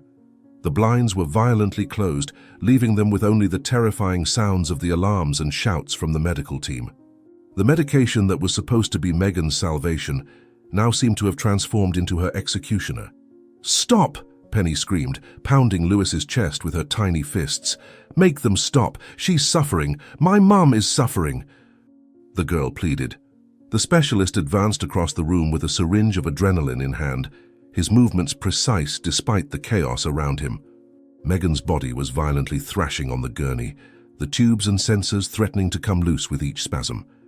The red blotches on her skin now covered her entire face and neck, transforming her features into a grotesque allergy mask. The medical team moved in a frantic dance around her, each executing their function with the precision that only years of experience can provide. "Saturation dropping!" a nurse shouted, her eyes fixed on the monitor. "We need to intubate now or we'll lose her." "We have no choice," the specialist responded, already preparing the equipment. "If we don't act immediately, the reaction will completely close her airways." The following minutes were a race against time. Megan's throat continued swelling, making the intubation procedure increasingly difficult. The specialist maintained an outward calm, but beads of sweat rolled down his brow as he maneuvered the tube with extreme care. The other doctors watched tensely, knowing that a single wrong move could be fatal. Outside the room, Penny's desperate screams echoed down the hallway, penetrating even the thick ICU walls. "Please, Marina, cooperate with me," the specialist murmured, guiding the tube with millimetric precision. "I know you're fighting, but I need you to let me help you." "Pressure rising," the resident alerted. "The adrenaline is starting to take effect." Megan's body was still thrashing, but the movements were gradually losing strength. The red blotches on her skin were slowly fading in intensity, though they still covered much of her body. Lewis held Penny tightly in the hallway, preventing her from bursting into the room, his own heart pounding in his chest as he watched the battle for life through the small door window. "Why is she going still?" Penny asked in panic, her nails digging into Lewis's arms. Is she... "No, little one," Lewis replied, his voice shaking. "The doctors are managing to get the situation under control." The hours that followed were an emotional roller coaster. With each new medication administered, the medical team held their breath, fearing another adverse reaction. The specialist never left Megan's side, monitoring every small change in her vital signs. The red blotches were finally beginning to fade, leaving behind a pale and marked skin. "The signs are stabilizing," a nurse reported, checking the monitors for the 10th time, "but she's still very weak." "Keep continuous monitoring," the specialist ordered. "We can't let our guard down now." The sun was already starting to rise when the first signs of consciousness appeared. Megan's fingers twitched ever so slightly, a movement so subtle it almost went unnoticed. The specialist was by her side in seconds, checking her pupils with a small flashlight. Minutes later, Penny, who had finally been allowed into the room, held her mother's hand as if her own life depended on it. "Mom," Penny whispered, her face streaked with dried tears. "Can you hear me?" "Easy, little one," the specialist guided. "She's still heavily medicated." Megan's eyes slowly opened, disoriented and confused. The tube in her throat prevented her from speaking, but her gaze met Penny's, and for a moment, everything seemed all right. Lewis watched the scene from the doorway, a lump forming in his throat as he saw the pure love between mother and daughter. It was then that he noticed something strange in Megan's expression, a growing panic that had nothing to do with the tube in her throat. "Something's wrong," Lewis alerted, stepping into the room. "Look at her eyes." "Megan, are you feeling any pain?" the specialist asked, already starting a quick examination. The panic in Megan's eyes grew by the second. Her hands began moving frantically, trying to touch her legs. The specialist immediately realized what was happening and initiated a series of basic neurological tests. Each unanswered test made his face grow more grave as Megan desperately tried to communicate through gestures. "Doctor," Lewis called out, his voice laced with concern. "What's happening to her?" "I need to run some specific tests," the doctor replied, his professional tone barely hiding his own worry. The next few minutes were torture. The specialist tested reflexes and sensitivity at different points on Megan's legs, but there was no response. Penny observed everything with wide eyes full of fear, her small body trembling every time she saw the doctor's face grow more serious. Lewis had approached the bed, placing a protective hand on the girl's shoulder. "Why isn't she moving her legs?" Penny asked, her voice almost fading away. "Doctor, why is my mom crying?" she asked, her eyes filling with tears as if suffering her mother's pain. "I need to talk to both of you," said the specialist, indicating the private area of the room.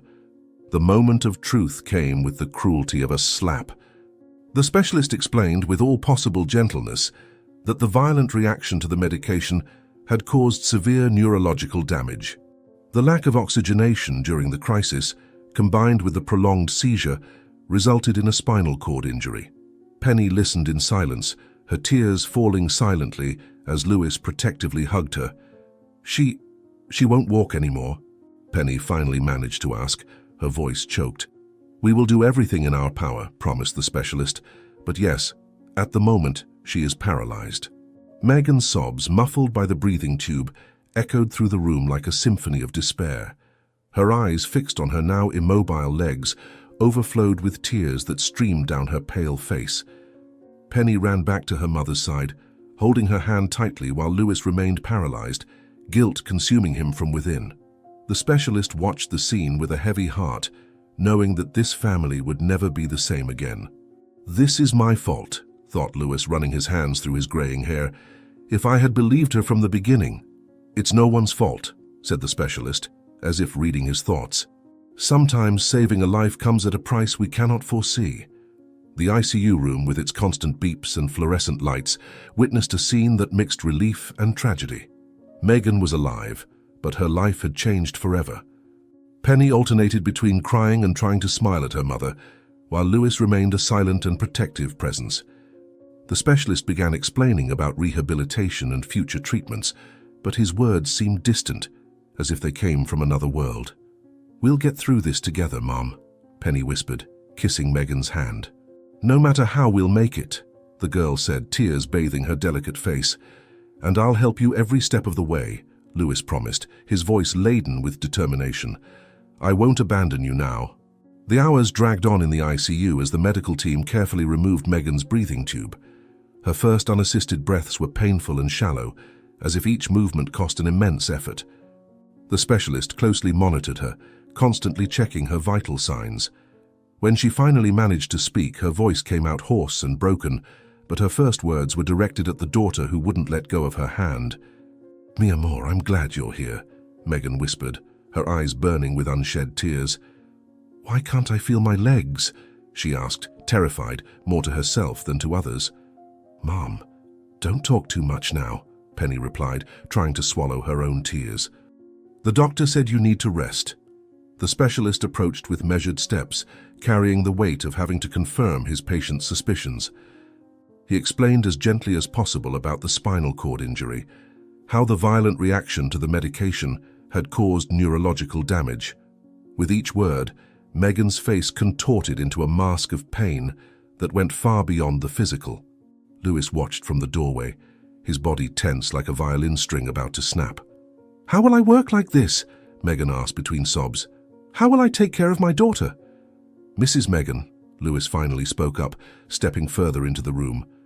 "I promise you won't have to worry about that." Suddenly, Megan began to stir restlessly in the bed, her words becoming increasingly disjointed. Her once pale cheeks took on a rosy hue that rapidly spread. The heart monitor began registering a faster heartbeat, while beads of sweat broke out on her forehead. Penny backed away in fright when her mother started mumbling about black-winged angels dancing on the ceiling of the room. "Temperature rising rapidly," a nurse alerted. "Her fever is high and increasing," what the nurse said. "Mom," Penny called out in panic, "why is she talking like that?"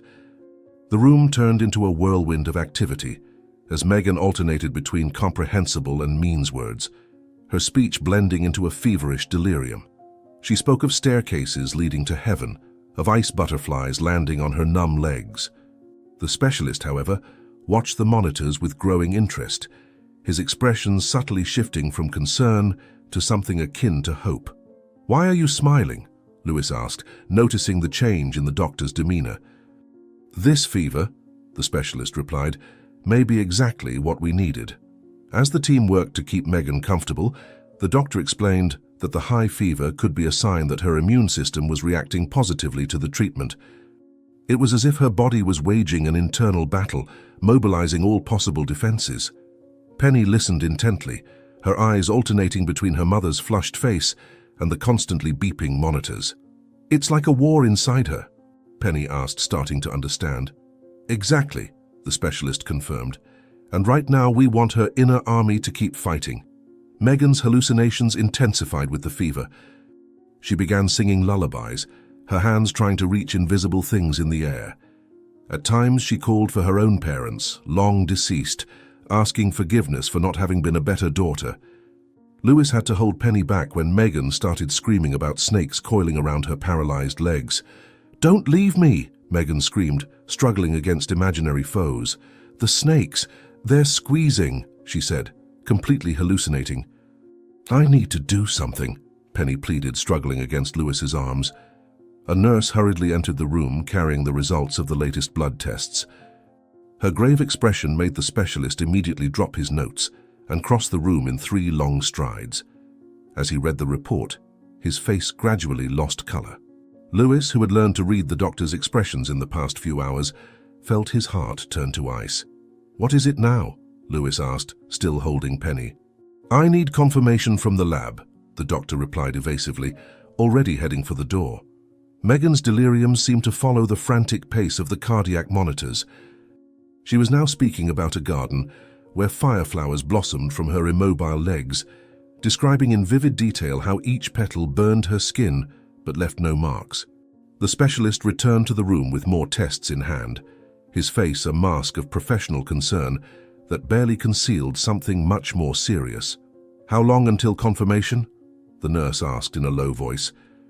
"We don't have time," the specialist replied, his eyes fixed on the new results. The sun was beginning to set when Megan finally seemed to calm down a bit. Her temperature, still high, had stabilized, but still high. Her words, though still confused, no longer carried the same terror as before. Penny had fallen asleep in an armchair by the bed, exhausted after hours of vigil. Lewis took this moment to confront the specialist in the hallway. "What did you find in her blood?" he demanded to know, his voice low but firm. "Mr. Grant," the doctor began, hesitant, "I need you to understand that we still don't have absolute certainty." The specialist was interrupted by a shrill sound coming from the room. Another alarm, different from the previous ones, began to blare. Megan had suddenly awoken, her eyes wide, fixed on something only she could see. Her voice, now as clear as crystal, cut through the air like a blade. "They're here, for me." "Who came, Mum?" Penny asked, waking up startled. "The angels. They say they found something in my blood," she said. Lewis felt a chill run down his spine at those words. The specialist was already checking the new monitors installed, his expression growing more serious with each number he read. The powerful businessman, used to controlling every aspect of his life, felt completely powerless in the face of the unfolding situation. "How can she know?" the specialist muttered, looking at the tests and then at his delirious patient. "Doctor," Lewis called, his voice trembling slightly, "what exactly did you find?" However, like a storm that finally calms down, Megan's fever began to gradually subside during the early morning hours. The monitors recorded the slow but steady drop in temperature, each 1/10 of a degree less a small victory. The specialist closely watched every change in vital signs, his tired but alert face. The hallucinations faded along with the fever, the disconnected words giving way to a more peaceful and natural sleep. "Fever dropping," the nurse announced, checking the digital thermometer. "Finally returning to normal." The soft light of morning began to enter through the slats of the blinds when Megan opened her eyes, her consciousness gradually returning.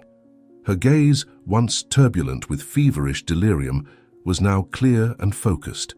Penny leaned over her immediately, while Lewis approached the bed with cautious steps. The specialist initiated a series of basic exams, checking her neurological responses with redoubled attention.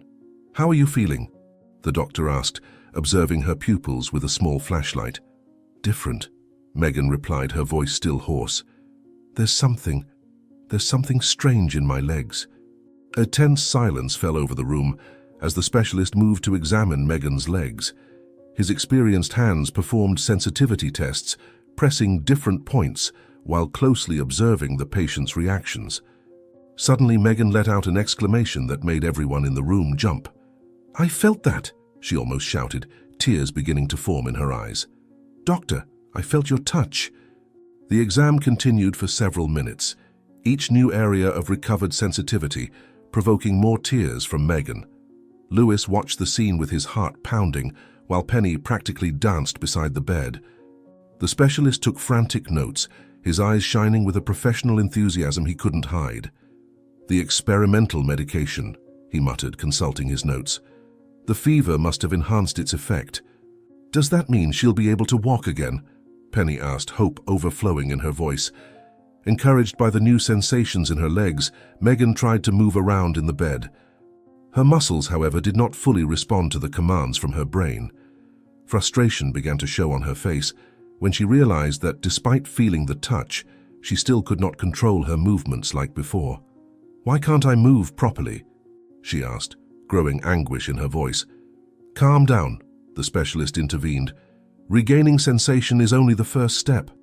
A team of physiotherapists was urgently called to evaluate the case. Each new test revealed a complex pattern of recovery. Some areas responded well to stimuli, while others stubbornly remained numb. Megan alternated between moments of hope and frustration, her emotions raw with each new discovery. "It's like a map," the lead physiotherapist explained. "Some regions are waking up, others still need time." "How much time?" Lewis asked, vocalizing the question everyone wanted to ask. Megan's determination manifested itself intensely when she insisted on trying to sit up in bed. With the help of the physiotherapists, she managed to get up, but her legs trembled violently with the effort. Sweat poured down her face as she struggled to maintain the position, refusing to give up even when her muscles protested. "I can't give up like this," she muttered through gritted teeth. "I have to make it." However, her daughter grew increasingly worried. "Mom, don't push yourself so hard," Penny pleaded, evident concern in her voice. "Take it slow." The first attempt at standing was a mixture of courage and recklessness. Even with the medical team's protests, Megan insisted on trying. Lewis and a physiotherapist held her firmly while she tried to bear weight on her trembling legs. For a brief moment, it seemed she would succeed, but her knees buckled almost immediately. "I've got you," Lewis said quickly, preventing her fall. "I won't let you fall," he said, relieved, but Megan began to protest, tears of frustration streaming. "But I need to," she said. The next exercises were planned more cautiously. The team established a gradual recovery program, starting with simple movements in bed. Each small achievement was celebrated, each new millimeter of movement a victory. Penny never left her mother's side, offering words of encouragement with each attempt. "It's like learning to walk again," the physiotherapist explained. "Every little progress counts," the physiotherapist explained. "But I will succeed, won't I?" Megan asked, exhausted after another session. The day wore on as the medical team continued their tests and evaluations. Lewis had briefly stepped out to make some calls, organizing the transfer of specialized physiotherapy equipment to the hospital. When he returned, he found Megan in a light sleep, while Penny told a nurse about all the places she planned to take her mum once she could walk again. "She's as strong as you are," Lewis said softly to Penny. "She'll overcome this," he encouraged. "I know she will," the girl replied, her eyes shining with determination. "My mom never gives up." The specialist reviewed the latest tests with meticulous attention, comparing the results to his previous notes. His face showed a complex mix of emotions: satisfaction with the initial progress, concern for the long road ahead, and something else he wasn't yet ready to share with the family. "The results are promising," he muttered to himself. "But there's still so much we need to understand," he explained. "And so much we need to monitor," he completed in thought, his gaze turning to the new blood tests on his desk. The hospital room finally found a moment of peace when Megan fell asleep after another physiotherapy session. The monitors kept their steady pace, indicating that she was stable for the first time in days. Lewis watched Penny, noticing how the girl could barely keep her eyes open, her tiny body exhausted after so many sleepless nights in uncomfortable chairs. Her clothes, still the same from the day she tried to rob him, were crumpled and dirty. "You need to rest a bit," Lewis said softly. "Your mom would worry if she saw you like this," he argued, approaching her. "I don't want to leave her alone," Penny protested, but her voice betrayed her extreme fatigue. "What if she needs me?" The businessman gently insisted, explaining that the medical team would take good care of Megan while they were out for a few hours. He promised to take her to eat something decent and then stop by her house so she could shower and change clothes.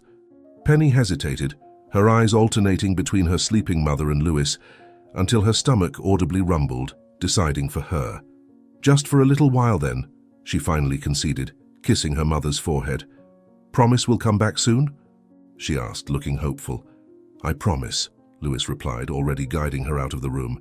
"And any changes, the doctors will call us immediately."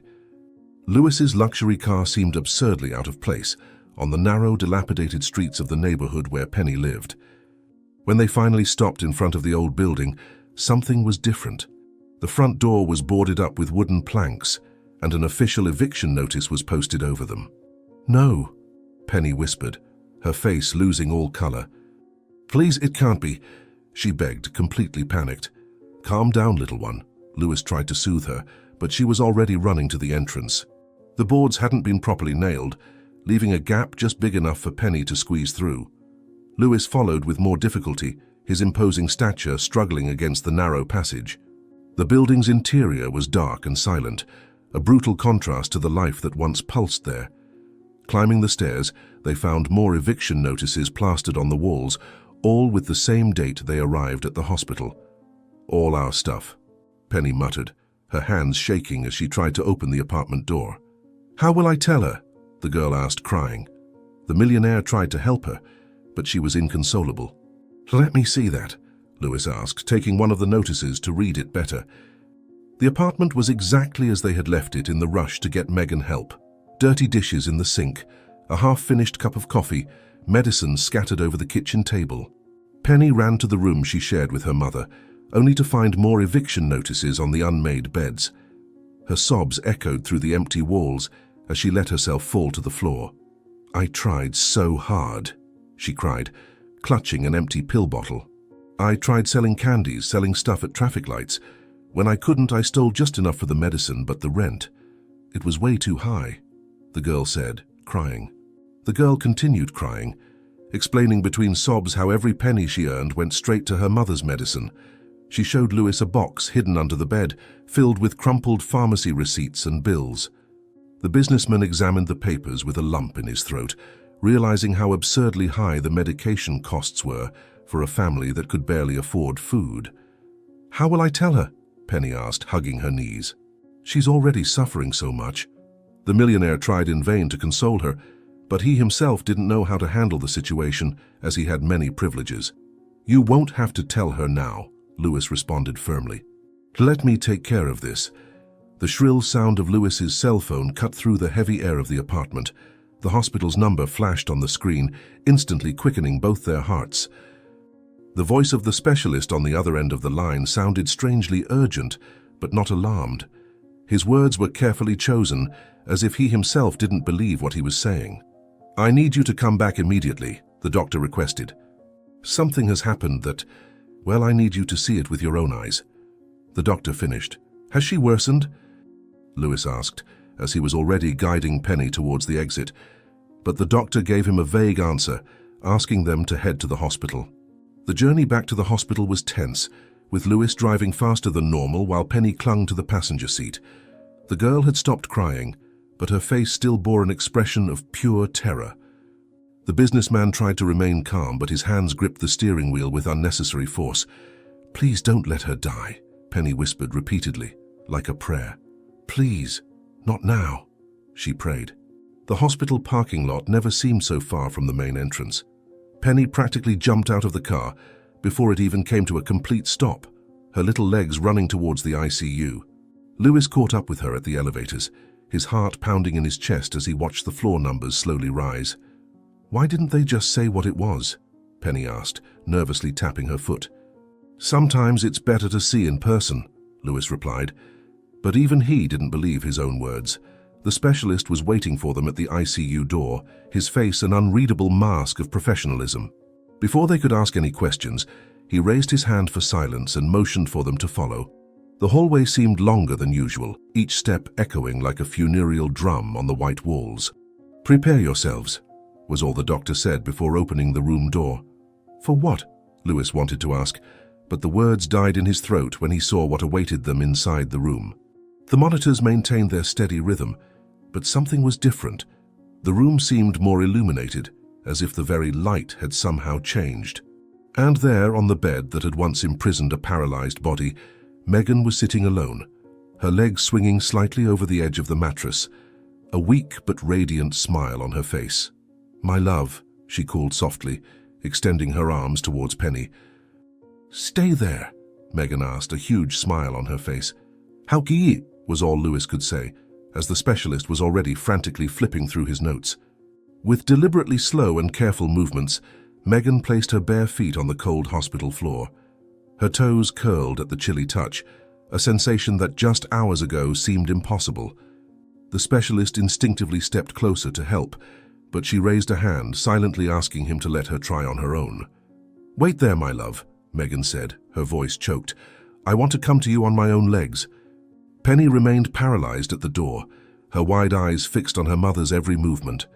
Her small hands clutched the hem of her shirt tightly, as if needing to hold herself back from running over. "Mommy," was all she could whisper, tears already streaming down her dirty face. The first steps were shaky, like a baby learning to walk. Megan leaned lightly against the edge of the bed, but her movements gained confidence with every inch conquered. The specialist watched in awe, scribbling frantic notes on his clipboard. "It's a miracle," Megan murmured, tears of joy streaming down her face. "My God, it's a miracle!" Lewis held Penny by the shoulders, feeling the girl tremble under his hands. The doctor couldn't contain his own emotion as he checked the monitors. "The treatment," the specialist explained, his voice choked, "worked beyond our most optimistic expectations." The distance between the bed and the door had never seemed so long. Each of Megan's steps was accompanied by the bated breath of everyone in the room. The monitors maintained their steady rhythm, like a soundtrack for that extraordinary moment. "You're doing it, Mom," Penny finally shouted, unable to contain her joy. Lewis could feel Penny leaning forward, as if her little body wanted to run and help her mother, but she restrained herself, respecting that singular moment. Megan advanced with renewed determination, her smile growing with each step. "Yes, my heaven," she replied, now just a few steps away. "I'm coming back to you." When there were only 2 steps left to reach her daughter, Megan's legs faltered slightly. For a terrifying moment, it seemed like she might fall. Lewis made a move to help, but before anyone could react, she regained her balance on her own. "I'm not going to fall," she declared firmly. "Not now that I'm so close." The moment when Megan finally reached Penny will forever be etched in the memory of everyone present. Mother and daughter merged in a desperate embrace, both crying without any attempt to contain their tears. Megan's legs, now steady, supported her as she knelt to be at her daughter's level. "My little warrior," she whispered, covering Penny's face with kisses. "You gave me the strength to come back." The specialist approached cautiously, his eyes alternating between his instruments and the emotional scene in front of him. His years of medical experience had not prepared him for such an extraordinary result. "We need to run some more tests," he said softly, not wanting to interrupt the moment. "But I can say I've never seen a recovery like this." Penny clung to her mother as if fearing she might disappear at any moment. The thought of the eviction weighed on her mind like lead, but she couldn't find the courage to ruin that perfect moment. "You're never going to get sick again, are you?" she asked in a trembling voice. "Promise you'll stay healthy forever?" Lewis watched the scene with a lump in his throat, his mind already working on how to resolve the eviction situation without causing Megan any more stress. The businessman who always knew exactly what to say in any situation now chose his words with extreme care. "Megan," he began, his voice softer than it had ever been, "I have a proposal for the 2 of you." Megan raised her eyes to him, still hugging her daughter, curiosity mixed with a hint of apprehension in her gaze. The last few weeks had been a whirlwind of emotions, and now this man whom her daughter had tried to rob was there, looking at them with an expression she couldn't decipher. "What proposal?" she asked, instinctively holding Penny tighter against her. The businessman took a deep breath, adjusting his already crumpled suit in an automatic gesture. Years of tough negotiations had not prepared him for this moment. "My house is too big for just one person," he began, a gentle smile softening his normally stern features. "And I have enough rooms for an entire family. I'd like you 2 to come live with me." Penny felt her heart leap in her chest, the weight of the eviction secret lessening a little. Her small hands gripped her mother's arm as she tried to hold back tears of relief. "Mum," she whispered, her voice trembling, "please say yes. Please." The specialist, who had remained discreetly away, took the opportunity to speak up. "Megan will still need a few weeks of observation at the hospital," he explained, consulting his notes. "The treatment was a success, but we need to make sure there will be no late rejection of the medication." Lewis took a step forward, his imposing presence now carrying a gentleness that no one could have imagined possible days ago.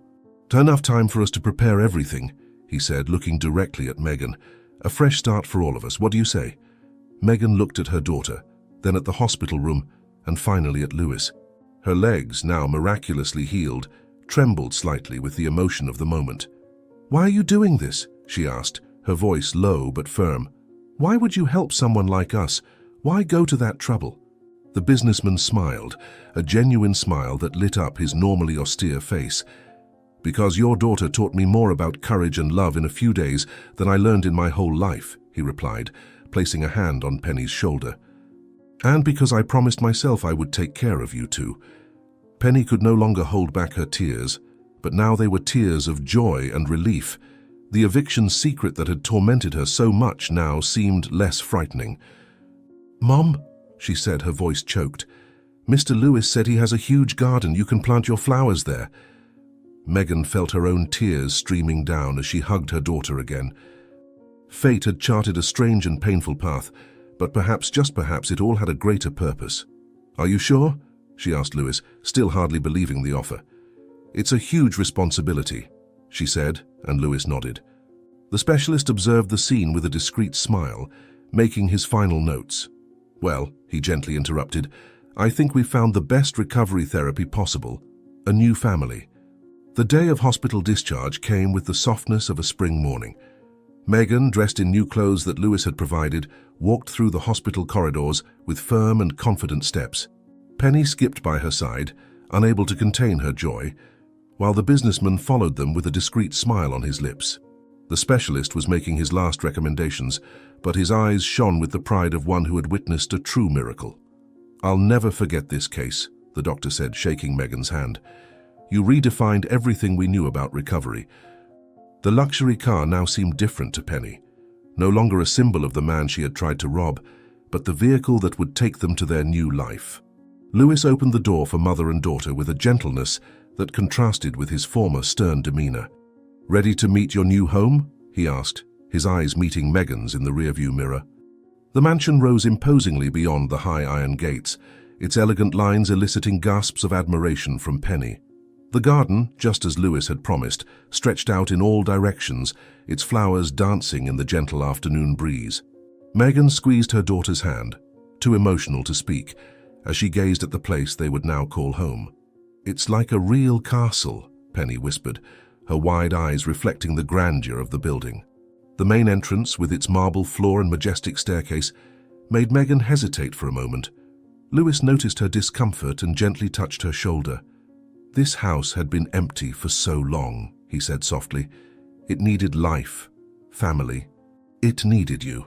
As they showed the main rooms, Penny ran from one side to the other, discovering every detail with the enthusiasm of childhood. Lewis had prepared a special room for her, with soft-toned walls and a small library. "I hope you liked every detail. I wanted to participate in the choice of every detail," he explained, watching the girl explore every inch of the space. Megan's room was a spacious suite with a view of the garden, decorated in soothing colors and elegant furniture. A side door led to a small office adapted for her physical therapy sessions. "I thought of everything," Lewis explained, showing the equipment. "I want your recovery to be complete and comfortable." During dinner, served in the elegant dining room, Lewis watched as Penny tried to use the cutlery correctly, imitating his movements with childlike determination. Megan helped her with gentle gestures, and the businessman felt his heart warm at that simple scene. "It's amazing how life can change in just a few days," he thought, making a decision. After the meal, Lewis led mother and daughter to the back garden, where a pergola covered in vines created a cozy setting. The soft lights of dusk painted the sky in shades of pink and gold, creating the perfect setting for what he needed to say. "Penny!" he called, his voice charged with emotion. "I need to tell you something important." What followed was a moment that would forever be etched in the memories of the three. Lewis, the powerful businessman who had built an empire, began to speak with an honesty that surprised even himself. "Penny, when you tried to rob me that day, I was a different man. A man who saw the world through the lens of money and power. I judged people by their appearance, social status, by what they could or could not offer me. You were just another street thief to me, someone who deserved punishment and contempt. I wanted to pursue you, humiliate you, make you pay for what I considered an unforgivable offense. But then in that dark alley, you showed me something I had forgotten existed. True courage.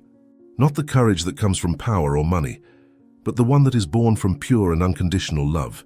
You, a child who barely had anything to eat, were willing to face anything to save your mother, while I, with all my resources, lived an empty life devoid of real meaning.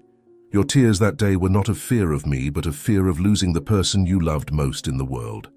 And when I finally understood that, something inside me began to change. Every moment I spent with you at the hospital was a lesson in humility and humanity. I saw how you stayed strong even in the toughest hours, how your love for your mother was greater than any obstacle. I used to think that success was measured by the numbers in a bank account, by the cars in the garage, by the power we exerted over others. But you taught me that true wealth lies in the bonds we create, in the love we share, in the courage to do what is right even when everything seems impossible. When I saw your mother fighting for her life, I understood that all my money meant nothing if I couldn't save a life, if I couldn't make a real difference in someone's life. And you, little Penny, with your unwavering determination and huge heart, showed me that sometimes we need to lose something to find something much greater. Today, looking back, I'm grateful that you tried to rob me that day. Because it wasn't my wallet you took, it was my heart. And with it you also took all my prejudices, my foolish pride, my arrogance. In return, you gave me a new perspective on life, a new family, a new purpose. This house now belongs to you too. Not out of charity or obligation, but because you taught me the true meaning of home. A home is not made of marble and gold, but of love, courage, and second chances. And if today I am a different man, a better man, it is thanks to you, my little thief of hearts. Penny and Megan listened in silence, tears streaming freely down their faces. The girl slowly got up and, for the first time since she had met him, hugged Lewis with all the strength her little body allowed. "Thank you for not giving up on us," she whispered, her voice choked with emotion. The sun had completely set, but the garden remained illuminated by the soft glow of the lanterns. Lewis helped Megan up, noting with satisfaction how easily she moved now. "Well," he said, a genuine smile lighting up his face, "I think it's time to show you the winter garden. Megan, you're going to love it. There's enough space to create a real flower paradise." Penny took her mother's hand on one side and Lewis's on the other, and together they walked through the illuminated garden. The businessman looked up at the starry sky, thinking about how fate had curious ways of teaching us its most valuable lessons. Sometimes, he reflected, we need to get completely lost to find our true path.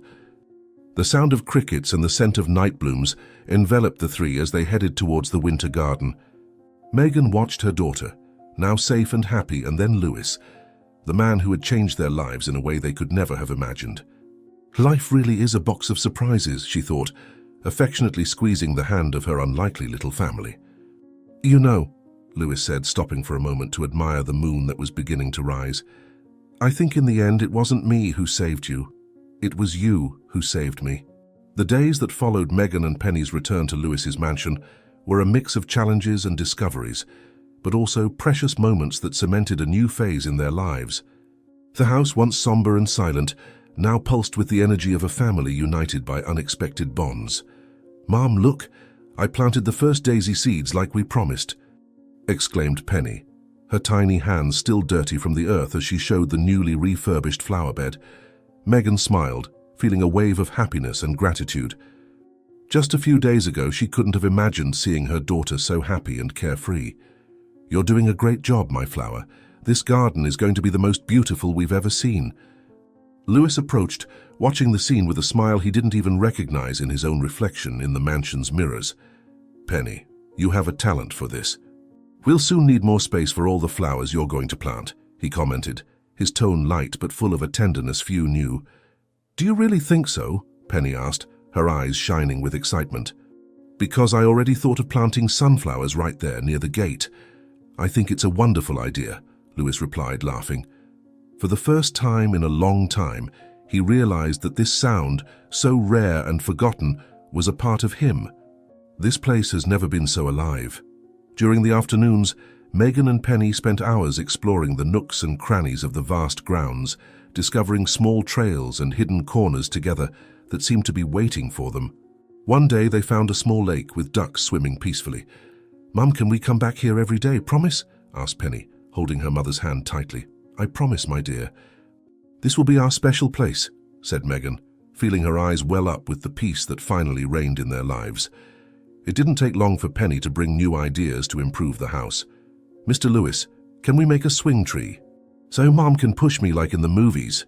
she asked, her eyes full of hope. Lewis exchanged a glance with Megan, both smiling at the girl's innocence and enthusiasm. "Of course we can, Penny." "And I'll help build it," Lewis replied, determined to be part of every moment. "You're really going to help? I never thought a man in a suit would know how to handle tools," teased Megan, a laugh escaping her lips. "Wait and see, I have some hidden tricks," Lewis retorted with a wink, as he walked away to get the materials. The construction of the swing was a collective project that lasted all afternoon. Megan helped Penny choose the strongest branches, while Lewis, with his shirt sleeves rolled up, hammered and tied the ropes with precision. "Hold on tight, I'll test it first," he said, climbing up with a mischievous smile. "It won't break?" Penny asked, worried but laughing at the same time. "If I fall, I promise I'll make an even better one," Lewis assured before swinging carefully. The swing held up, and soon after, Penny got on, laughing as Megan gently pushed her. The scene was so simple and perfect that Lewis felt a tug at his heart, a new and genuine emotion. "I never thought I'd see this here," he thought, watching the two of them. That night during dinner, Penny talked non-stop about all the ideas she had for the garden and the house. "And I thought we could paint a mural on the entrance wall with flowers and animals. What do you think?" Megan looked at Lewis, who nodded enthusiastically. "I think it's an excellent idea, my little artist. Tomorrow we can start planning everything," Lewis replied. "Yes, it will be the most beautiful mural of all," said Penny, the sparkle in her eyes reflecting the happiness she felt. Megan smiled, gently touching Lewis's hand on the table. "Thank you," said Megan, her voice low but full of meaning. Lewis returned her gaze, feeling his heart warm. "You don't need to thank me. You both brought life back to me." The days passed, and Lewis's mansion was no longer the same. Now the walls held stories of laughter, plans, and a new family forming with every moment lived.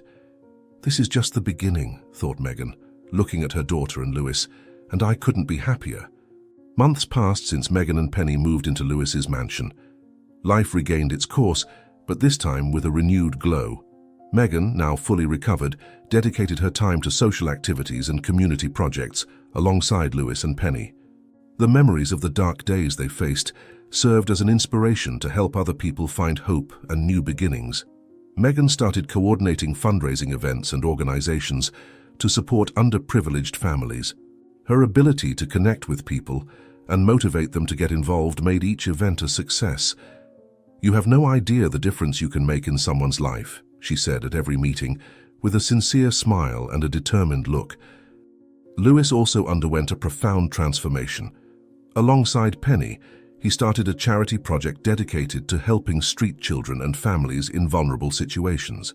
Using his influence and resources, he founded the New Dawn organization, which offered shelter, education, and food to hundreds of children. The project grew faster than he could ever imagine, receiving support from friends and business partners who were inspired by his life change. "Mr. Lewis, today 3 more children were brought to the shelter," one of the coordinators informed him, while Lewis and Penny visited the facilities.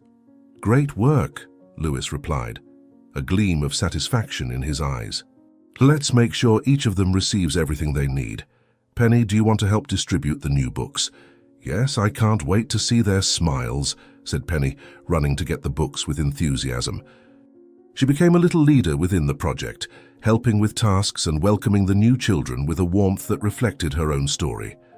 Megan, watching the scene from a distance, felt her heart swell with pride. Seeing Lewis and Penny working together to make a difference was a reminder that, despite all adversities, something beautiful and powerful can blossom. "This is the family I never imagined I would have," she thought, wiping away a stubborn tear. Her own contribution to New Dawn was also significant.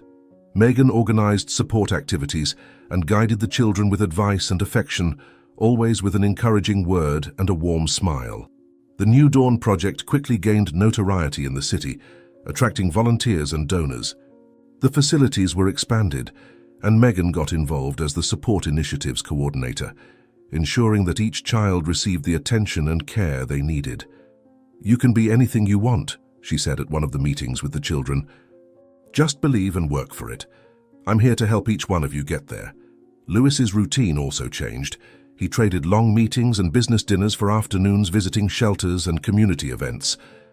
His name, previously associated only with power and fortune, was now synonymous with generosity and compassion. "I never thought I'd see this day," he confided to an old friend at one of the charity events. "Penny and Megan changed everything for me," he said with an emotional voice. "And you changed many lives because of that," the friend replied with a smile. The impact of the project kept growing, and the sheltered children told stories of overcoming and hope. Lewis saw the transformation in every look, every smile, and every word of gratitude. "Mr. Lewis, today I learned to read my first story," a 6-year-old boy proudly said. "I'm very proud of you, little one," Lewis replied, bending down to give a hug. On tranquil nights, when the mansion filled with soft sounds of laughter and conversations, Lewis, Megan, and Penny sat together in the garden under the stars. It was the place where it all began and where their plans for the future blossomed. "Do you think we can do more?" Penny asked, her eyes shining with hope. Lewis looked at Megan and then at his daughter, feeling the warmth of the union they had built. "Always, my little one, and we'll do it together." Megan smiled, holding both their hands. "Together we can do anything." With the success of New Dawn, Lewis received invitations to speak at conferences and share his journey of redemption. He told his story with humility, highlighting how Megan and Penny taught him about the true essence of life. "It's not possessions that define a man," he said in his speeches. "It's what he does to make the world a better place." Megan was also invited to participate in events and share her experiences about solidarity and overcoming adversity. Her words touched the hearts of everyone who heard them. "My story is proof that even in the darkest moments, there is always a light that can guide us," she said in a lecture. "And often, that light is in the people we choose to love and help." The mansion that was once merely a symbol of wealth was now a home full of love and solidarity. The corridors held the voices of children who came to visit, participating in the reading afternoons and lunches that Megan organized. Penny was the hostess, showing the house and sharing stories about how her life had changed. "You can't imagine how it was before," she told the visitors, "but now, here, we find a real home." And in the distance, the voices of the children from the shelter sang, an echo of a brighter future for all. Life went on, with challenges and achievements that strengthened the bonds between them. Lewis, Megan, and Penny hand in hand. If you liked this story, we invite you to like this video and subscribe to our channel. Your support motivates us to continue bringing exciting stories almost every day. Don't miss the next amazing narrative that is about to appear on your screen. We are immensely grateful to have you here with us. Now you can click on the links that are appearing on the screen right now. We have a special selection just for you, filled with valuable stories and guaranteed entertainment. See you there.